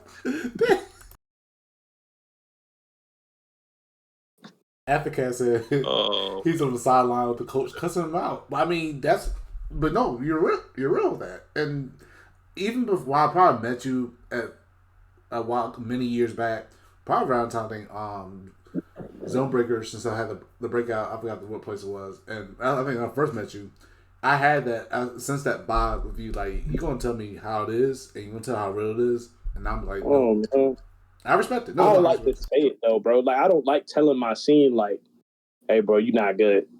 Like that doesn't. I don't get no joy in that shit. Because I wasn't like that. Like you could ask Ace. Like when I first came into the scene, I was really quiet. Like I was like, I don't ever want to have to tell a player that they suck. Mm-hmm. But once like people look at you and they just like, well, I don't want to be a leader inside of the community, but people come to me like, Joel, what should I do? I'm like, now I gotta heavily critique because they looking to me for advice. So I have to be so honest with people. And I'm like, I can't tell someone they're good when they're not, because the reason I can't do that is because you're pinning yourself against another human being. You get what I'm saying? So if I lie to you here and then you go out there and you lose, you're like, Joel, you said I was good. Damn. That's lit. Then I don't care about you, bro, because I done lied to you. So I gotta be honest, and I gotta be like, yo, you're not this good because of this, and this. I don't get joy in telling people. I wanna I want to tell people that they're good because they're actually good. I want my scene strong. I want Chris to be the best Geef player in the world. I want Musa to be the best DJ player in the world. I want Bates to be the best Akuma in the world. I want you to be the best Lily player in the world. You get what I'm saying? That's what I want to see. So when people come over here, they're like, damn, we don't just got to worry about Terrence and Sammy and Joel. We got to worry about Buddy. He's the best Marissa. We got to worry about Ace. He's the best Lily. We got to worry about Musa because he's the best DJ. We got to worry about Chris because he's better than Snake Eyes. Nigga, if we'd be a fucking problem, that's the fucking Justice League. Justice League and Street Fighter 6 in Georgia, yo. Like, we a problem. We already got the best Chun. You know what I'm saying? So it's like, Terrence is the best Chun. I don't care what nobody say. When Terrence practices, he's the best Chun. He is the best Chun. Ain't nobody doing what Terrence was doing. I'm straight on all that bullshit that people talking about it was Terrence. Terrence is the best Chun. I believe in Terrence like that. So it's like, when I see this shit, man, like, I'm like, bro, please, guys, like, let's tone up. Like, I'm not saying don't celebrate your little achievements. You should do that because progression is good, even if it's a little bit every day. But to be like, yeah, bro, I got a 6-pack in the chest now. No, bro, you're fat. You ain't put in the work yet. How you gonna think you good because you saw a little bit of progression just now? You're not good yet. We need like 100 of those. We need 100 little steps just today, and then we need to put in another 100 steps tomorrow. That's how this shit work. I know, bro. I know for a fact ain't nobody practicing right now, bro. They just go and play at the local. Ain't nobody practicing right now, bro. In fact, to the local sign up business as usual. Bro, let me look at the Discord. Okay, Painbot looked like he actually trying to do something with Ryu. As we speak. He in the lab right now. But his motivation dies in and out. Yeah, it's random. It's random. So it's like, and then he done told me, he's just like, man, I'm just here to beat my friends up. I want to be the king of the backyard. All right. Okay, cool. Well, at least you were honest. like, that's not what I'm looking for, bro. I care too damn much. That's why, like, when I practice, bro, like, when I say I'm coming back, Ace, I'm coming back, dog. Like, I'm going to really play. Like, when I say I'm going to compete again, like, if you ain't trying to be where I'm at, bro, like, get the fuck out the way. Just, you know what I'm saying? Like, that's what it's going to take. I see Sammy doing it. Sammy's doing it. Sammy, like, I can tell Sammy's practicing. I can tell Darius is practicing. I don't know if Darius is practicing in the right direction, though, because he looks the same. But it's like, man, it's so frustrating, dog. That does. I think I want to say some of the people who could be going to DreamHack, I mean, they in the chat right now. Could be seeing them there. Maybe they're taking this advice to heart. I don't want to. I hope so, man. Like, I just want to see them get better, bro. I hate seeing Georgia because it's like, think about it, Ace. Like, from my perspective, right? Like, you saw how hard I went, right? You were there. And then, like, I start doing other things in life and I leave and then I look behind me and I'm like, what happened to my scene? They getting tore up. Why is the fucking house on fire? That's not how I left it. You get the smoke alarm was going off when you was leaving, though, right? Wasn't the smoke alarm going off? You noticed something before you left? Because I left, like, Terrence was here. When I left, Terrence was here. I was like, Terrence got that shit.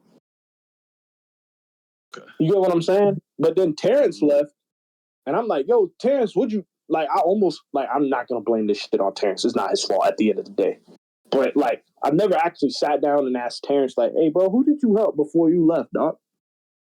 You know what I'm saying? Like, I haven't had that conversation with him. So it's like, I dipped out. Terrence was there. I'm like, oh, Terrence fucking doing work, man. Terrence made it into grand finals of Street Fighter 5. I never got that far at a major, at a CPT event. He had to fight Problem X. Now, Problem X gave him the fucking business, but he got in the grand finals. You know what I'm saying? That's improvement from the state. I can't be mad about that. One of our players was at a premier tournament in grand finals. You get what I'm saying? I love seeing stuff like that. I'm like, you know what? He didn't win. In fact, he got his ass tore up. But damn, we ain't never been that far before. You get what I'm saying? I love. You talking about Evo, right? Say what? Talking about Evo? No. It was ECT. So no, ECT. So Terrence, it was Problem X and Terrence grand finals at ECT. Terrence got in there on the winner's side, bro. Terrence was in there on the winner's side, bro. It could have been any other player. It's just that it was Problem X. That boy Benjamin is gross. And then he was playing Bison, and like Terrence obviously hadn't fought a Bison at that level before. And that's really what got him. Again, he didn't understand the process. Therefore he lost. So it's like I love the fact that he got there. I was mad that he got tore the fuck up. I was screaming at the stream, bro. Like, I was like, Terrence, what the fuck? But it's like, I never made it that far before. Terrence was our best player for Street Fighter V. Hands down, when nobody in the state better than Terrence at Street Fighter V. So when he dipped, or he stopped coming out as much, I'm like, damn, who's all these new folks, man? You know, I come out the next again, generation. I'm like, yo, who's this kid? We got Smash players playing Street Fighter. Okay, that's what's up. Okay, Fatality. Oh, Musa playing. Okay, all right, that's what's up. I win that tournament. I'm like, okay, but everybody's looking all right. I win that tournament. I'm like, man, I shouldn't have won. This is day 2. Fuck going on. I know some of y'all playing the crack beta. I win and I get pissed. Because I know I haven't put in the work. So I shouldn't be able to come into my scene and win like that. I'm like, okay, give that shit time. Sorry, it's the second week of the game. Yeah, crack was out in the street. Oh, hard, bro. I know everybody who was playing that shit. Then I go and I stop coming out for a little bit. I see some Manon player from Tennessee come in and rape everybody. And I'm like, hey, man, what the fuck was that? You know what I'm saying? Like, I'm like, hey, yo. Hey, man, what the hell? I don't like seeing stuff like that. Who's the Manon player? Man, I don't even remember that nigga's name, bro. He just came in and just took care of business. Just came in and just took everybody. I'm like, yo, Hey, yo, that cannot happen. Now, we got him back. He came back one day, and we took care of him. He got dealt with. But, like, the fact that even happened one time, who is that kid?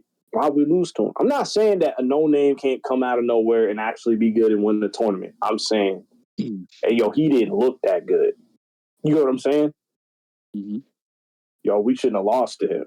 Ricky took care of him. Pork chop. When me and Ricky went, because he was at the one that the one me and Crescendo was in grand finals, Ricky beat him. Ricky got him the hell up out of there. And I was telling Ricky, I'm like, bro, why gotta be us? Like I'm tired of like the old heads coming in. Like, we need some new blood, bro.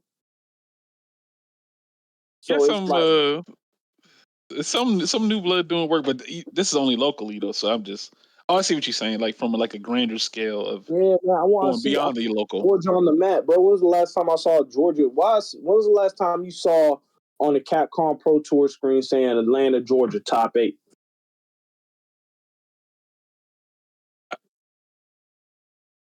Me, Terrence, Adam. That's it. Adam don't really play no more. He'll come out and fuck around and win because he's good. Sometimes, you know, he'll randomly show up to 4-4 and be like, oh, I beat Buddy. How you guys do? Adam is so blunt. I think Buddy's good. Adam showed up and beat him so bad, and he was like, how the hell are you guys losing to this guy? I was like, oh, my God. Ooh. Damn. Like, and then he just went out about his day. I was like, yo, we can let this nigga talk to y'all like that, man. Like, he showed up, collected, and then just left. Like fucking dipped, man. Like, I was like, yo, man, y'all fucking let this man do y'all like that, bro. Like, I'm not saying Adam's not good, but like he should come in and start talking shit like take y'all shit and then dip, bro. That would make me feel some type of way. You know what I mean? Like if I'm Buddy, I'm beating the shit out of him the next time we play. Like my entire being for the next month will be to beat Neon Verte. But that's just how competitive I am. Like that's how competitive I am. That's how competitive. If I aim to beat a person, if I aim to beat one person, I'm only training for that one person. I've never lost before. If I fix my entire style to beat you, I've never lost to a person that every player I've ever done that to hasn't beaten me. When I'm fixated on beating them, because I don't care about nobody else. I'm so fixated on you. I'm about to play in a way to where I'm going to attack your habits really hard. Surgically breaking down. Yeah, like I haven't lost to a player yet that I've done that to. So you're studying are you studying their match footage? I become obsessed, bro. It's really bad. Okay. If I really want to beat you, I'll become obsessed. But there's nobody who in Georgia I don't think I can just like not play normally and beat them. You know what I'm saying? I think the last time, who's the last player I did that to? Oh, hey yo. So like, you remember the Nut? Yeah. I became obsessed. Obsessed. Absolutely obsessed. Because I couldn't beat him. I said, like, he beat me. There was one last round. He beat the brakes, the dog shit out of me, dog. And I was like, I looked at Pierre and I said, it's the last fucking time, bro, that I lose to him like that. I didn't know whether I was going to beat him next time, but I was like, that's the last time. He'd never beat me that bad again. I went to, what was that tournament in Columbus? You know what tournament I'm talking about, bro? It's in Columbus, Georgia. The name is on the tip of my tongue. Hold on, let me see. But anyway, there was a tournament there. I went to it. I went with DBJ and Joe. You remember Joe, the Bison player, Whistlecroft? Yeah. Yeah. Was it Wawa? It wasn't Wawa Games, was it? It was another one, man. I forget the name, but I'll look it up later. And I got him in that tournament again, and I was in winners. And I looked at the Nut, and I was like, hey, bro, I don't know if I'm about to beat you, but you about to get the hardest fight you ever got in your fucking life. I think Sashton said Tension Pulse. That's the one, Tension Pulse, yeah. And that was the first time I ever beat the Nut. It was the first time I ever beat him. And like Saltface was there, and he looked at the Nut, and he was like, hey, bro, he had a DJ on the screen for 10 hours yesterday. And that's not even counting the time he put in last week, like the week before that. But I saw him in the training room with your characters, and he was just drilling stuff. I would drill stuff. If I saw DJ do something, I would do this. And then I would specifically take the Nut and be like, I know the Nut's going to do this. When he does this, I'm going to do this. Yeah. And so I had it drilled in. So it was like water. Every time he did something, like I would just do that. Like that's the type of like that's the type of session though. You know what I'm saying? That's like, it was unhealthy, but it was good at the same time. Like I literally would be, because I was in college at the time, I'd be in school and I'd be like watching the match because when he beat the brakes off of me, that shit was streamed, bro. Now I watch it for motivation, and I see Reed just getting KO'd, bro. And I'd be like, that shit ain't happening no more, dog. Like, I don't see people doing that shit, man. I don't see the hunger. I want somebody to come out the fucking blue and just be like, I'm about to tear this whole shit up. After I beat y'all, I'm going to go to fucking New York. I'm going to go to next level. I'm going to shit on them niggas. When I go to next level, I'm going to go to fucking, like, level up. I'm going to shit on them niggas, too. Like, that's what I want to see. From Georgia. I wanted to be a Georgia player. Like, hey, man, what you going to do if Krista Terry come in here? And I'll just make a random name up. Like, it's like a new dude called we'll pretend he's Hispanic and his name's Jose. And I'm like, Jose, what you gonna do when Chris T come out here? And it's not like no delusional confidence. And he's like, I'm gonna beat the brakes off this nigga, dog. And he's a Rashid player. So he playing a good ass character and he's really good.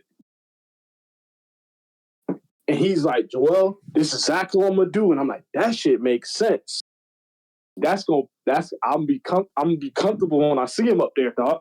That's all I want to see. Bro, I ain't gonna lie. Like when I see like the players that I care about here go up on stage, bro. I know we not fighting to the death or nothing, but I get nervous because I don't want to see y'all get tore the fuck up and then the crowd going, damn! Oh, I'm like, God damn, dog. Like I'm like, oh man, you're right. Fuck, man. I want those to the wolves, bro. Like you know what I'm saying?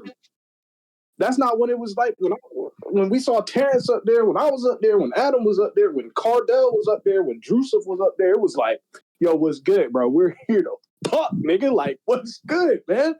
Like, that's what I want to see that again. Hey, yo, Drusuf, you gotta fight Jabali. Jabali sucks. You tear him up. But he was a known player, but we didn't care about him. We knew it was next. It was like, all right, next, who you got? Oh, you got Taj. We'll tear him up too. Got Chaotic. I'm tear him up too. Oh, you got the 10 lead player, Steve Nash from Texas. I'm going to tear him up too. I didn't get nervous when I saw Drusuf up there. I didn't get nervous when I saw Cardell up there. My heart was intense, bro, and beating at 100 miles per hour. I get more nervous for my friends than I do for myself when I'm up there, bro. You know, that's passion, man. It's not. You just see him up there and it's like, okay, good luck. That's it. Like, nah, man, I'd be like, hey, yo, man, come on, man. Like, you know what I mean? Yeah. Like, come on, bro. Like, get these dudes, bro. Oh, Larcenist, I don't get nervous for him. Larcenist is good. You know, Eric, he play Honda now. Well, no, he playing Bison now. He playing a good character, bro. But anyway, I don't get nervous when he's up there because he's so experienced and he understands. So, like, when he plays, I'm like, he's not going to do anything silly. You know what I mean? Right. Like, Buddy's inexperienced. When I forgot who Buddy fought when he went up there. But he got beat on stage at DreamHack. And he was doing good until he did something crazy. And I'm like, Buddy, no. What are you doing? You know what I mean? And so he lost. And I was like, damn it, Buddy, you so good, but you so silly. And that's talent. That's raw talent. Just needs to be honed. I'm going to defend Buddy till the end of time, y'all. I don't think he sucks. People think Buddy sucks. You think Buddy sucks? Well, absolutely not. Okay. Absolutely not. No. I don't want to see if I'm crazy, bro, because I don't think I'm crazy. I can usually tell when somebody's like, you know, they kind of raw, but they just need some work. He just needs some work. Yeah, man. I think once you tune up a few things, he'd be on his way. Yeah, definitely man. Be on his way. Yeah, so it's like, I don't know, man. Like, daggone it, man. I just that DreamHack is definitely 2 months away or whatever, and we're not going. Of course, 2 months ain't enough time, bro. At the rate we going at, bro. You got a hyperbolic time chamber in real life. That's what we gonna need. The 4-4. That's the nah, man. No. You got to be doing that shit at home too, bro. You can't just show up to a local. That's what people mistake. It's like, oh, if I just dedicate myself to my locals, I'll start getting good. It's like, no, bro. Like, what you doing at home right now, bro? I ain't playing right now. I know I'm getting my ass tore up. I'm getting tore up when I go to DreamHack, bro. 2 months is not enough time for me to compete against the best in the world right now at the level they playing at. Oh, absolutely. Absolutely. I'll go up. I'll try and show out. You know, I did way better than I thought I was going to do. Like the last year. Was it last year? Yeah, it was last year when I went. I actually got out of pools. I was like, oh, shit.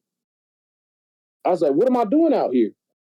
Fucking fucked around and got 17th. And I was like, that's a way better than I thought I was going to do. But that's not good. You get what I'm saying? Right. That's not good. Like, somebody got to be dedicated to this shit, man. fucking what the fuck, man? That shit make me mad. Respectfully, I will say that some people might be content once they get those places. I mean, if Top that's you, that's 32 and cool, bro. top I ain't gonna push 16, you. and Just then let it be known. Let it be known, bro. Because we in a tournament. We in a competitive space. So I don't understand. Like, why would you show up to the tournament? I best believe when I go and enter, everybody I sit down and play against, I am trying to beat. Like, I am trying to actually win. But it's like I'm so realistic of my skill level. I'm like, I know about where I'm gonna lose at. Like, I'll even pick a place in the bracket. I'm like, Joel, this is where it ends for you. You know what I mean? Like, just realistically. You picked your spot out and say, "Nah, this is it. This is where my run ends." Yeah, Because bro, you gotta run into somebody exceptional at some point. Because you gotta think, all right, Ace. So like when you're in a bracket, right? And once you first of all, you're technically exceptional. It's just my standards are really high if you can get out of pools. If you get out of pools, you're an exceptional player. By percentage, math-wise, you're an exceptional player.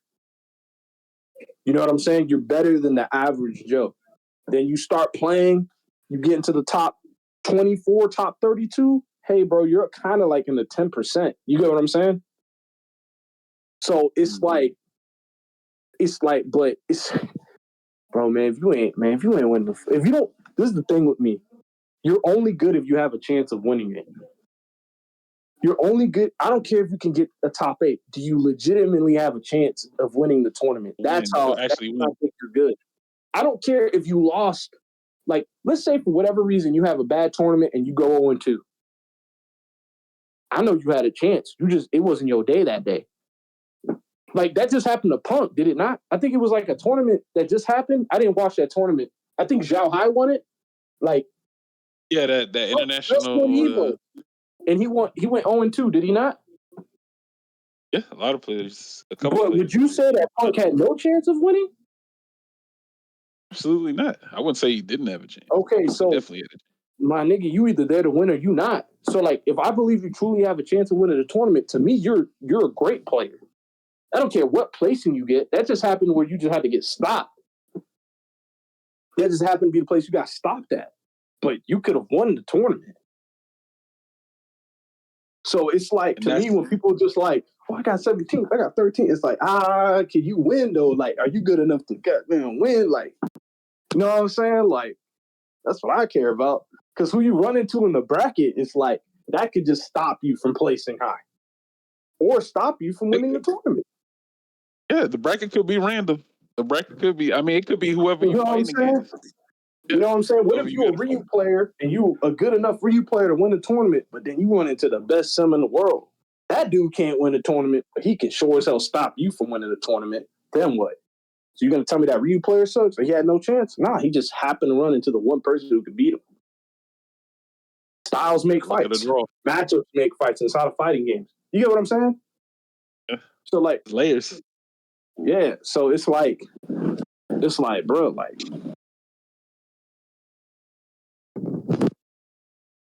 Man. We don't got a player who got a chance right now, bro. I just want to see. We need a Gohan, bro. We need a Super Saiyan level 2 Gohan, bro.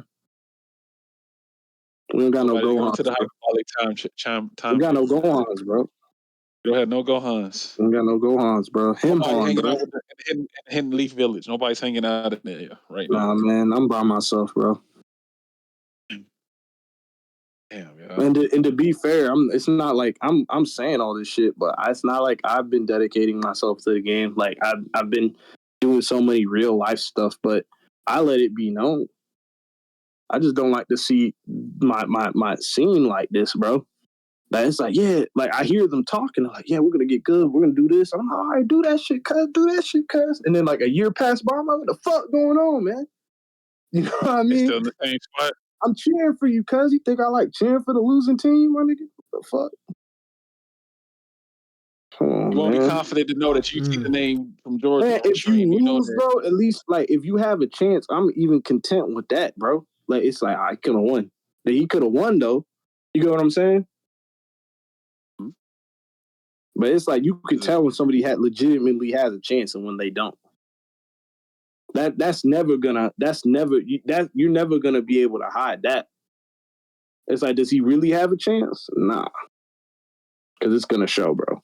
I promise you, it's gonna show, bro. One of the most honest things in the world is competition, bro. It does not discriminate at all. That's a big word. I think education can. I think people's level of degrees can. That to me doesn't show your level of intelligence or your willpower, but competition does. It's the most honest form of communication in the world, period. I don't care what nobody tells me, bro. Because it's indiscriminate. It doesn't care where you come from. If you're better, you're better. That's end of the line. Like, that shit. That's true. That's true. It's or what about you believe like it's like a product of your environment? Like if you like if the players in your scene, like what if they just like what if everybody just doesn't have that? Like they don't have it. They some people. I mean, I'm telling you, don't. what I said is competition is competition. So, like, forget about where you came from. Like, when it's time to compete, what I'm saying is the victor is going to be the victor. There's no way for somebody. So, what I mean by honesty is, like, there's some parts of the world. Let's talk about outside of competition, because I said competition is the most honest form of, like, communication, and it does not discriminate. What I mean by that is, like, have you ever applied for a job before, Ace, and they just, like, said, well, you're not qualified because you're black, for instance? Well, if you go and compete and you're pinning yourself against somebody else's will and you're better, competition doesn't care about whether you're black or not. Get what I'm saying? Right. Like, that's what I mean by that. Like, it doesn't, if you're smaller than the person next to you, like inside of a fighting game, especially like where genetics don't come into play, bro, it's just going to be about who's better. Like, that's one of the reasons I love fighting games so much, because genetics don't take, like, there's nothing that, unless you're handicapped, God forbid, I don't wish that on anybody, but we had some great handicapped players like Broly Legs, but he didn't let that stop him, and he competed, and he would win. So it's like, bro, like, there's nothing stopping you from being good except yourself. So it's like, it's indiscriminate. Competition is indiscriminate. It doesn't care about your background. It doesn't care about where you came from. Like, it doesn't care about none of that shit. It's like, yo, this is competition. You stepping into an arena where it's just you and this person, and whoever is better is going to come out the victor. And that's it. It's raw. Doesn't care about where you come from, who you friends with, none of that shit. Who you communicate with. That's why when some people are like, this dude's a bad human being, but he's good, it doesn't care that he's a bad human being. You know what I'm saying? Right. Like, Got you. So it's like, man, this shit, people got so much opportunity in this shit right now too, bro. Like, you know how much money is rolling around in Street Fighter 6, bro? They got $2 million on the cup. There's a lot of opportunities. I would push, boy, if I could win that shit, boy, I would pour that shit into the scene somewhat. I wouldn't give y'all the whole $2 million, but yeah. What's the pop bonus said DreamHack looking like? I don't know, What's man. But it's like, we can't 10, count money 10, we know 5, we can't grab, bro. We can't count money we know we can't grab, bro. Hold on, say that one more time. Please say that. Can't count money we know we can't grab, bro. Don't make me say that again, dog. We know the people have to hear it. Crazy. We know we can't grab. It's crazy. Wow. Okay. I mean, okay. I hope somebody prove me wrong, bro. I hope somebody prove me wrong, bro. It's not that I want them to win, bro. I would love somebody from Atlanta to win that shit, man. Or Georgia. I would, bro. Do you know how good it would be? Like, you know how long of a drought we've had? We've never really had somebody from Atlanta, including myself, win a premier major. You know what I'm saying? Like, that shit would be heroic. Whoever does that shit would, like, be a hero inside of the scene. It would be crazy, man. That's what I pushed for when I was competing. Like, when I was playing Street Fighter 4, one of the things I wanted to do for my scene is I want to at least win a major. So it's like there's somebody in Georgia who can do it. You get what I'm saying? Like, to know what that level was at. I believed in Street Fighter 4. I was actually good enough to do it. Street Fighter 5, I don't think I was good enough to do it. I got top 8. I think that's as far as my skill level went inside of Street Fighter. Street Fighter 4, the person who stopped me, and I believe it's because, again, I didn't know the matchup, was Snake Eyes. I could not get through Snake Eyes. I get in the top 8, could not get through Snake Eyes. Snake Eyes stopped me from winning 2 tournaments. I believe, so like, did you guys watch the last Summer Jam that happened for Street Fighter 4? How long No. ago was that? Yes. That was, Okay, so Snake Eyes stopped me. I was in winners. I would have had to fight Dominion. And I can actually beat Dominion. Yeah, because that was your only training partner, right? Yes. So I was in a position where I could have actually won. So I was at a level in Street Fighter 4 where I legitimately had a chance of winning a major. But like when Street Fighter 5 happened, I was like, I don't understand this game. I don't know what the fuck going on, because it was like a new journey. It's like they take like your starter Pokemon, you level 100, and it's like, hey, yo, you level 1 now. It's all over. New region, cuz. Like, that's how a reset in Street Fighter feels. It's not like Tekken. You know how Tekken, like, they got Legacy? So I don't consider Street Fighter a Legacy game. I don't know if you guys do.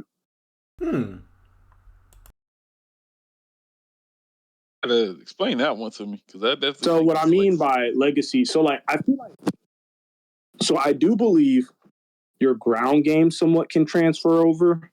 I believe the way you anti-air can transfer over, but I believe the way the game is played is completely different depending on the mechanics, and the mechanics of Street Fighter changes Street Fighter completely. And you have to be willing to let go of the old to get good at the new. And a lot of people can't do that. So in Tekken, the way you move always transfers. Characters' move lists are exactly the same. They don't change them at all. So like Tekken to me is a legacy game. The new Tekken right now is very new, but Tekken in general, it's a legacy. If you're good at Tekken 4, you're probably going to be extraordinarily good at Tekken 5. If you're good at Tekken 5, you're probably extraordinarily going to be good at Tekken 6. You don't just fall off. Like, you'll see some players from Street Fighter 4, they'll be really good. Street Fighter 5 happened. Disappeared off the face of the map. It's not that they didn't try. They just couldn't grasp it. Get what I'm saying? Mm-hmm. Or they weren't willing to change. I think the biggest thing is that they weren't willing. It's not that they couldn't get it. They refused to change the way that they played. Yep. And so if you're not willing to evolve, then you can't be good inside of Street Fighter, because Street Fighter changes drastically. It doesn't change a little bit. It changes drastically. So just because you're good at 5 doesn't mean you're going to be good at 6. Just because you're good at 4 doesn't mean you're going to be good at 5. Just because you're good at 4 doesn't mean you're going to be at 6. Get what I'm saying? Mm-hmm. So you have to be willing to change. You have to be willing to reset your mindset and be like, okay, what is this game truly about? What am I going to do to get good at this? Like, those are the players who stay on top, like Tokido, Daigo, Punk. Idom's kind of having trouble. I think, sadly, he's a good example of it. Like, Idom, like, really hates Street Fighter 6. But it's just that it's different. That's all it is. It's different. I think Street Fighter 6 is a good game. I think that, this game is good as fuck. I love this game. It's a good ass game. 1 million copies sold. You know what I'm saying? So 4 million as of 2 days ago. Yo.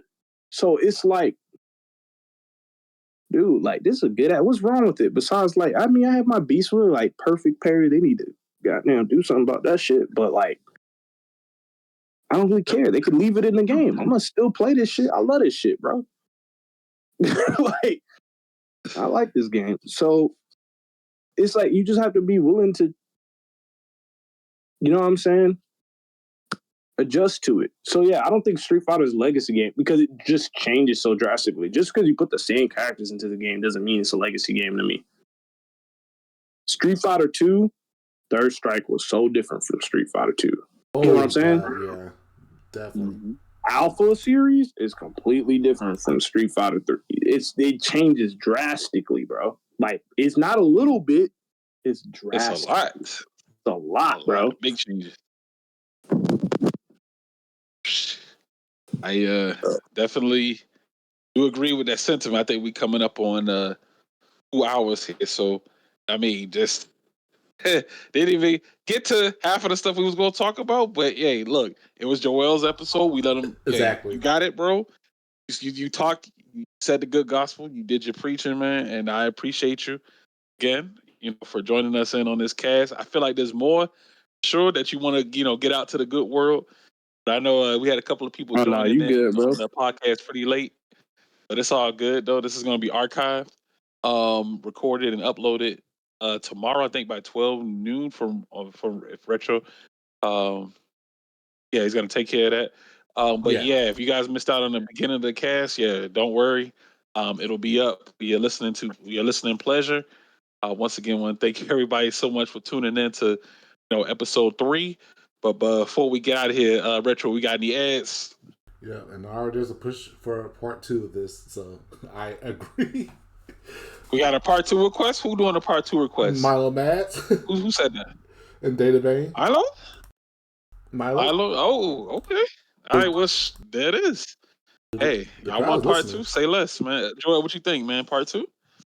I gotta ask him. If you guys are willing to have me, just we'll communicate like we did last time, and I'll come on again if you guys will have me. I feel like I just vented, bro. I was trying to have a conversation, and you guys are just like, "Nah, Joel, cook," and I'm like, "Okay." I keep telling y'all how I feel, but I do it. I mean, that's do it. We ain't gonna stop you, man. Yeah, Joel, that's enough. That's enough. We're gonna talk about. Nah. I just kind of was like, okay. I was actually waiting for you guys to like change the conversation because y'all kind of went dead silent on me. Okay, that's cool. Yeah, if you guys want to hear what else I have to think, if you guys got more questions, I don't mind coming on again. I mean, this. Well, then that's it. We'll book it. Yeah. We'll do a part 2. Yeah, I mean, like I said, this is the thing that you're a guest, and the thing is, we want to give you personal space to discuss about how you feel about the game, the community, through and through. This is what we're up about. This is what the podcast is for. Because we don't have the opportunities to. Well, let's say have opportunities. You don't see that many people willing to do something like this, to where they give people spaces to literally discuss those type of details and type of perspectives. And in the crowd, I mean, the viewers obviously are definitely tuning in big time because they love to hear those people have their say about what they feel about the community and everything. So that's what we want to do, make sure that you're comfortable, have that personal space for it, to talk your talk, but of course, like I said, definitely appreciate you here. But of course, we're going to go into the advertisements in just a second. Absolutely. Absolutely. Appreciate you guys having me, man. Oh yeah, definitely. All right, so we'll go ahead and explain this about the upcoming tournament that's happening for the online season 3. Take over, Shadoways. All right, I'm just waiting on the pop up here on my. Oh dang, I had the paused. Hold on one moment. It's going through an ad right now. It would do that. All right, but I'm assuming what's being displayed right now is the ad Street Fighter 6 tournament. Yeah, the Untamed Gaming. Okay. All right, so that tournament that's going down in about an hour or so. Here over at the Untamed Gaming channel. If you guys want to, even if you don't want to enter or compete, you just come by, just hang out, just talk and chill in the chat. I'll be doing commentary over there for that event later on today. There, so they have their Street Fighter 6 going on around that time at 3:30 p.m. Eastern Standard Time, and that is the Twitch channel there. So if you want to guys follow that channel and stay up to date for those types of events, please feel free to come through. All right, and then we got the, of course, now this is a new series that's been happening lately. Started by one of our own from ATL, Alice Dot, doing a first to 10 money match series. Of course, tonight I believe we're gonna have Chris Mendes versus. Oh no, that's an older one. That's an older one. Oh, I just did it did that because happen. that was a slide. It's on Mondays. Okay, excuse me. Yeah, it happens on Mondays. Whoa. So No, Alex is doing 1st to 10 money matches. Yeah, that's his part of his new series he got going down on Mondays. He does 1st to 10 money matches in game. So shout out to Alex Dot over there. That was dope. Yeah. So this next event is one that I'm doing. We didn't get a chance to talk about it today, but it's all good though. It's forbidden. Here, is what? It's forbidden. It's forbidden. It definitely was. The name. The name of this game is definitely forbidden. A lot of controversy surrounding this title. We heard about. We'll talk about a couple of in the podcast. We didn't really touch too much on it, but probably next time we can take a look at it. But yeah, the Street Fighter V tournament going down on the the 15th next weekend, 8 p.m. Eastern Standard Time. There for Street Fighter V. Oh, So it's probably a game you guys haven't seen in quite some time. But you know what I'm saying? We got to bring the classic back sometime, The classic? And that's the classic, Doug. What you mean? A game that kickstarted. If you love it, that's what matters, bro. I'm not going to even do that.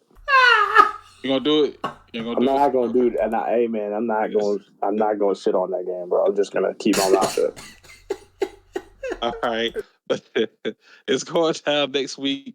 There it is, man. Hope you guys can tune in to check that out too.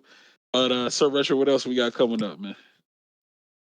All right, but it's not Street Fighter exactly related, but this Saturday, this happening, we are going to have a Dance Dance Revolution and Pump It Up tournament, but we have some party stuff and party puzzle stuff. So Tetris, Puyo Puyo. We're going to have Super Puzzle Fighter 2 Turbo, so that technically counts. But yeah, we actually have people who are actually a little bit enthusiasts about puzzle games, and Super Puzzle Fighter 2 Turbo is a little popular down here, growing. So if you're interested in coming through and throw some Super Puzzle Fighter 2 Turbo or Tetris or dancing, then definitely come down next Saturday on the 14th. And of course, now speaking of Dream Hat, since we talked so much about it, excuse me, we're gonna have the official the Dream Hat details. You see now the games that have all the prize pools money. Of course, you have Street Fighter 6 having 7,500, and so it's Tekken. You have Guilty Gear 2,500, and 7,500. Whoa! Time out. I'm sorry, I don't mean to interrupt you, Retro. Oh, how much is it for Street Fighter 6? 7,500? 7,500 smackaroos. So for all of that bread that's on the line, I know we can get someone in Georgia in top 8. I know Georgia. Someone from Georgia can get top 8 for 75. Yeah, somebody. We all that bread. Sammy and Terrence. If Terrence is playing, and then that's it. I challenge. What you mean another that's Georgia it? player. I challenge another Georgia player to get top. Okay. I challenge another Georgia player, please. Hey, campaign, Chris. Y'all been winning a lot. Or Alex. Has Alex been winning a lot? I don't know. Alex dot. Alex, my son. Alex, yo, man. Please, somebody. Anybody. Somebody do something. Somebody help me. No, Fight back. He said, yeah, because I remember Dr. Bunny, last year he was playing against Mr. Kid, right? And it was like really close between y'all. I remember that match. I was like, dang, yo, Dr. Bunny could take this. And dang, it's all right. But, he said he's going to run it back this year. So there's potential. That's our local. I seen Alex throw before, man. That's why I get sad when I watch Alex play. I'm like, Alex, you got it. Just stay patient. He'll jump or do something crazy. And I'm like, Alex got it. Why? Why you do me like that? Right. Well, like, yeah. Why you do us like that? Yeah, say you fighting for us, yo. You fighting for us. Why you gotta put the state on your back, yo. Put the state on your back, Come on, man. It's cool, man. Alex has gotten a lot better from when I first saw him, bro. Yeah, he's been grinding. Man. It's just that the way he loses is like weird though. It's like So I'll be all right, man. He'll get better, man, if he actually cares to get better. Yeah, he does, man. But yeah. Well, he got no excuses now. He's done with nursing, so he done that school. Oh, he's a nurse? Yeah. Oh, congratulations, Alex, man. There you go, bro. You're doing bigger things, man. Good thing he's still playing the game too. Huh? He's still man. But he out here actually helping people, bro. That's a big thing to do. Actually helping people, Doug? Yeah, he's helping people, bro. He's helping. I feel like a lot of people don't, man, dog, my generation's weird, bro. That's a whole nother conversation, though, man. People don't actually want to work hard. The part 2, man. That's got to be on part 2. Yeah, man. Have to wait on part 2 for that one, yo. Yeah, man. All right, but there it is, man. With the official tournaments, there you guys see the 3,500 for Street Fighter 6. Yo. God dang, Doug. Heard Joel's challenge, man. He said he dares anybody to get in there for top 8, man. Come on. That's not Sammy or Terrence. It needs to be somebody new. I expect them, if they're actually practicing, like Sammy should probably get top 8. Terrence should probably get top 8. Like, I expect to see them in top 8. So, like, I'm not worried about them. I want to see somebody new do. Like, I want to see Chris in there. I want to see Buddy in there. I want to see Alex in there. I want to see like I want to see you in there, Ace. What you got? What you mean, man? Are you in commentator mode? Okay, my bad. Man. All right, commentator. All right, little step Ace, big stepper Ace left the building. All right, so he's gonna bring that up again. All right, so yeah, like somebody, like, you know what I'm saying? So anybody that's not them two, bro. Fair. All right, man. Lock in, man. You got what? This is next. Oh, it's next month. I just realized that. Yeah, October. I thought it was gonna be in November. My bad. Yeah, I can't even go, bro. So I'm gonna be watching. Like, I wish I could go. Yeah, man. Comment, yo, chat monster Joel. The streets is watching, dog. Yeah, the next generation watching, bro. I'm streets. Gotta find out. He said, "It's me. I'm streets." Yeah, I'm streets. We have one more advertisement, and that will be in the Sea Otaku number 8 in Orlando, Florida, run by Jabali and the Florida gang. Of course, on the street. So of course, we mainly had anime related games and a few other stuff like KOF and whatnot. But of course, Street Fighter 6 will be also featured alongside with Tekken. But of course, in the sense for them to have a tournament like that without Street Fighter being involved, or for sure. So for sure.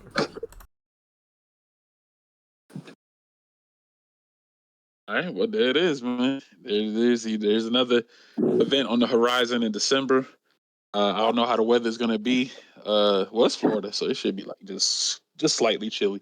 I'm talking about for Georgia. Georgia's weather's kind of weird, but yep, there it is, the 20th through the 22nd for December in the Florida, and that's it here from the announcement sides. Before we wrap it up, man, Joel, what you got on the part 1, man? You got any parting advice out here besides trying to see someone get to the Covenant stage for top 8 at DreamHack next month?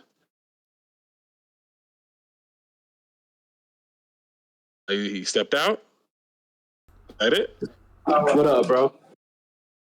I was just saying. I had somebody calling me downstairs, so I thought y'all was still doing that. So I was like, so what did you say to me? I apologize.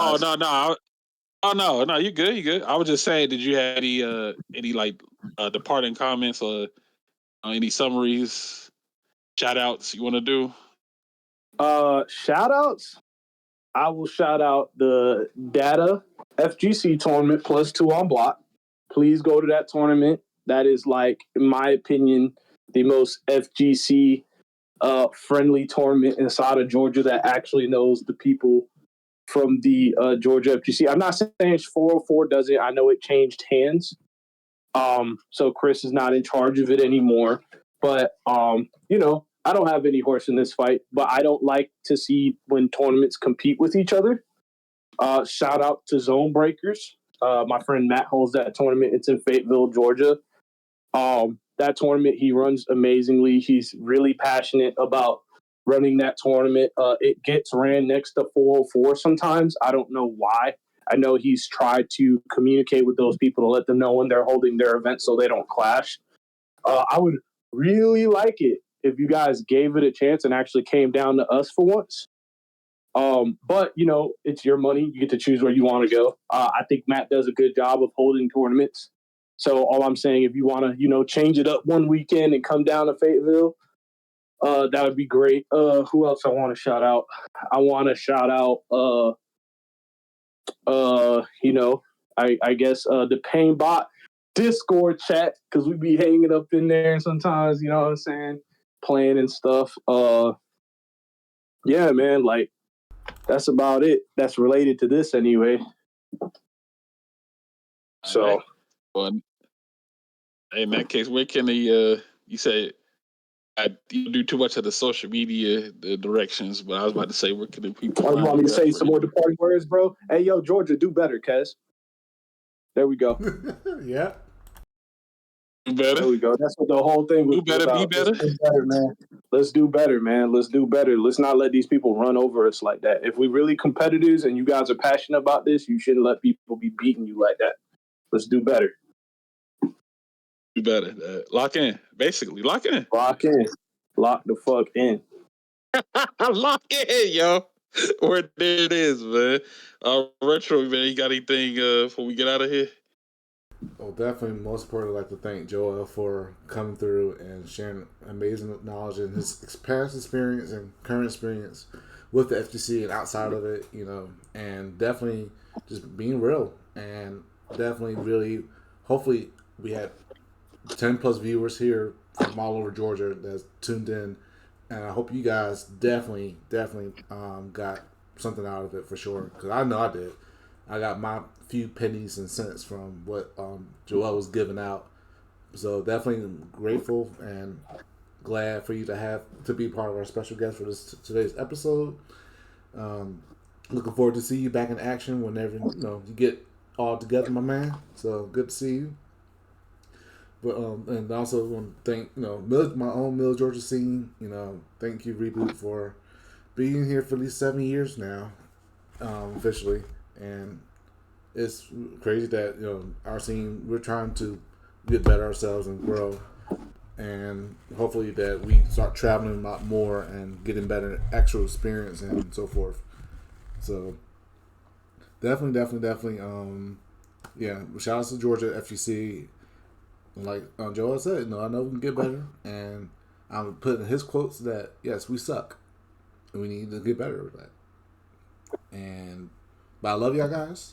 And of course, you find me on Sir Retro, on Twitter, on Instagram, of course here on Twitch and YouTube and so forth. If you want to reach out to me for anything, and also on Facebook.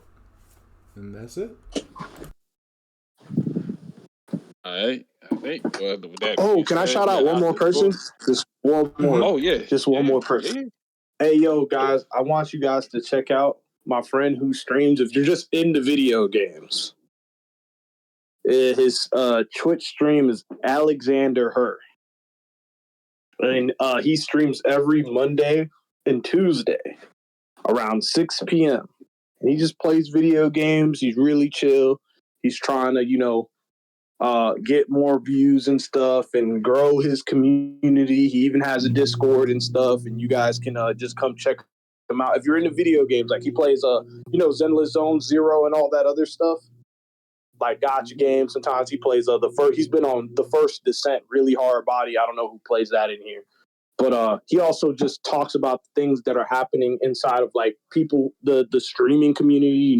People who stream a lot and stuff. So he talks about stuff like that. And he talks about content creation. He also does photography, and yeah, man, he's a really cool guy. He's one of my best friends. His name's Jonathan Harmon. He's awesome. Please go check him out. He is, in fact, if I'm allowed to, if you guys don't mind, I will actually You guys have a Discord, right? Yeah. Can making a FGC. Okay. Yeah. So I could put, if you guys don't mind, because he's just been trying to grow, and I've been trying to help him out a little bit here and there, just by giving him a shout out and stuff. If I put his little Twitch thing on there, is that cool? Oh yeah, absolutely, definitely. Yeah. Okay. Yeah. Okay, that's the last person I wanted to shout out. Y'all good. I didn't want to forget about my friend. Hey, no problem, man. Again, thank you so much, Joel, for taking the time out of your Sunday to join us through popular vote within the chat itself. Part 2 will be in development, so we will be coordinating that in the future time. For sure, probably get that in this season. I have a couple of more guests lined up after this episode. So, yeah, definitely we'll try to get Joel on for part 2 later on here. But we're out the door. Again, this is Minor Shadow Ace. You can follow me on Twitter or X at Minor Shadow Ace. And again, I'll be commentating on the Untamed Gaming Tournament in about an hour or so. If you guys want to go over there and hang out, you can. But we're out the door. So, Retro, if you want to send the people another way, I appreciate that. You guys be safe, take care, and GG's. All right, yo.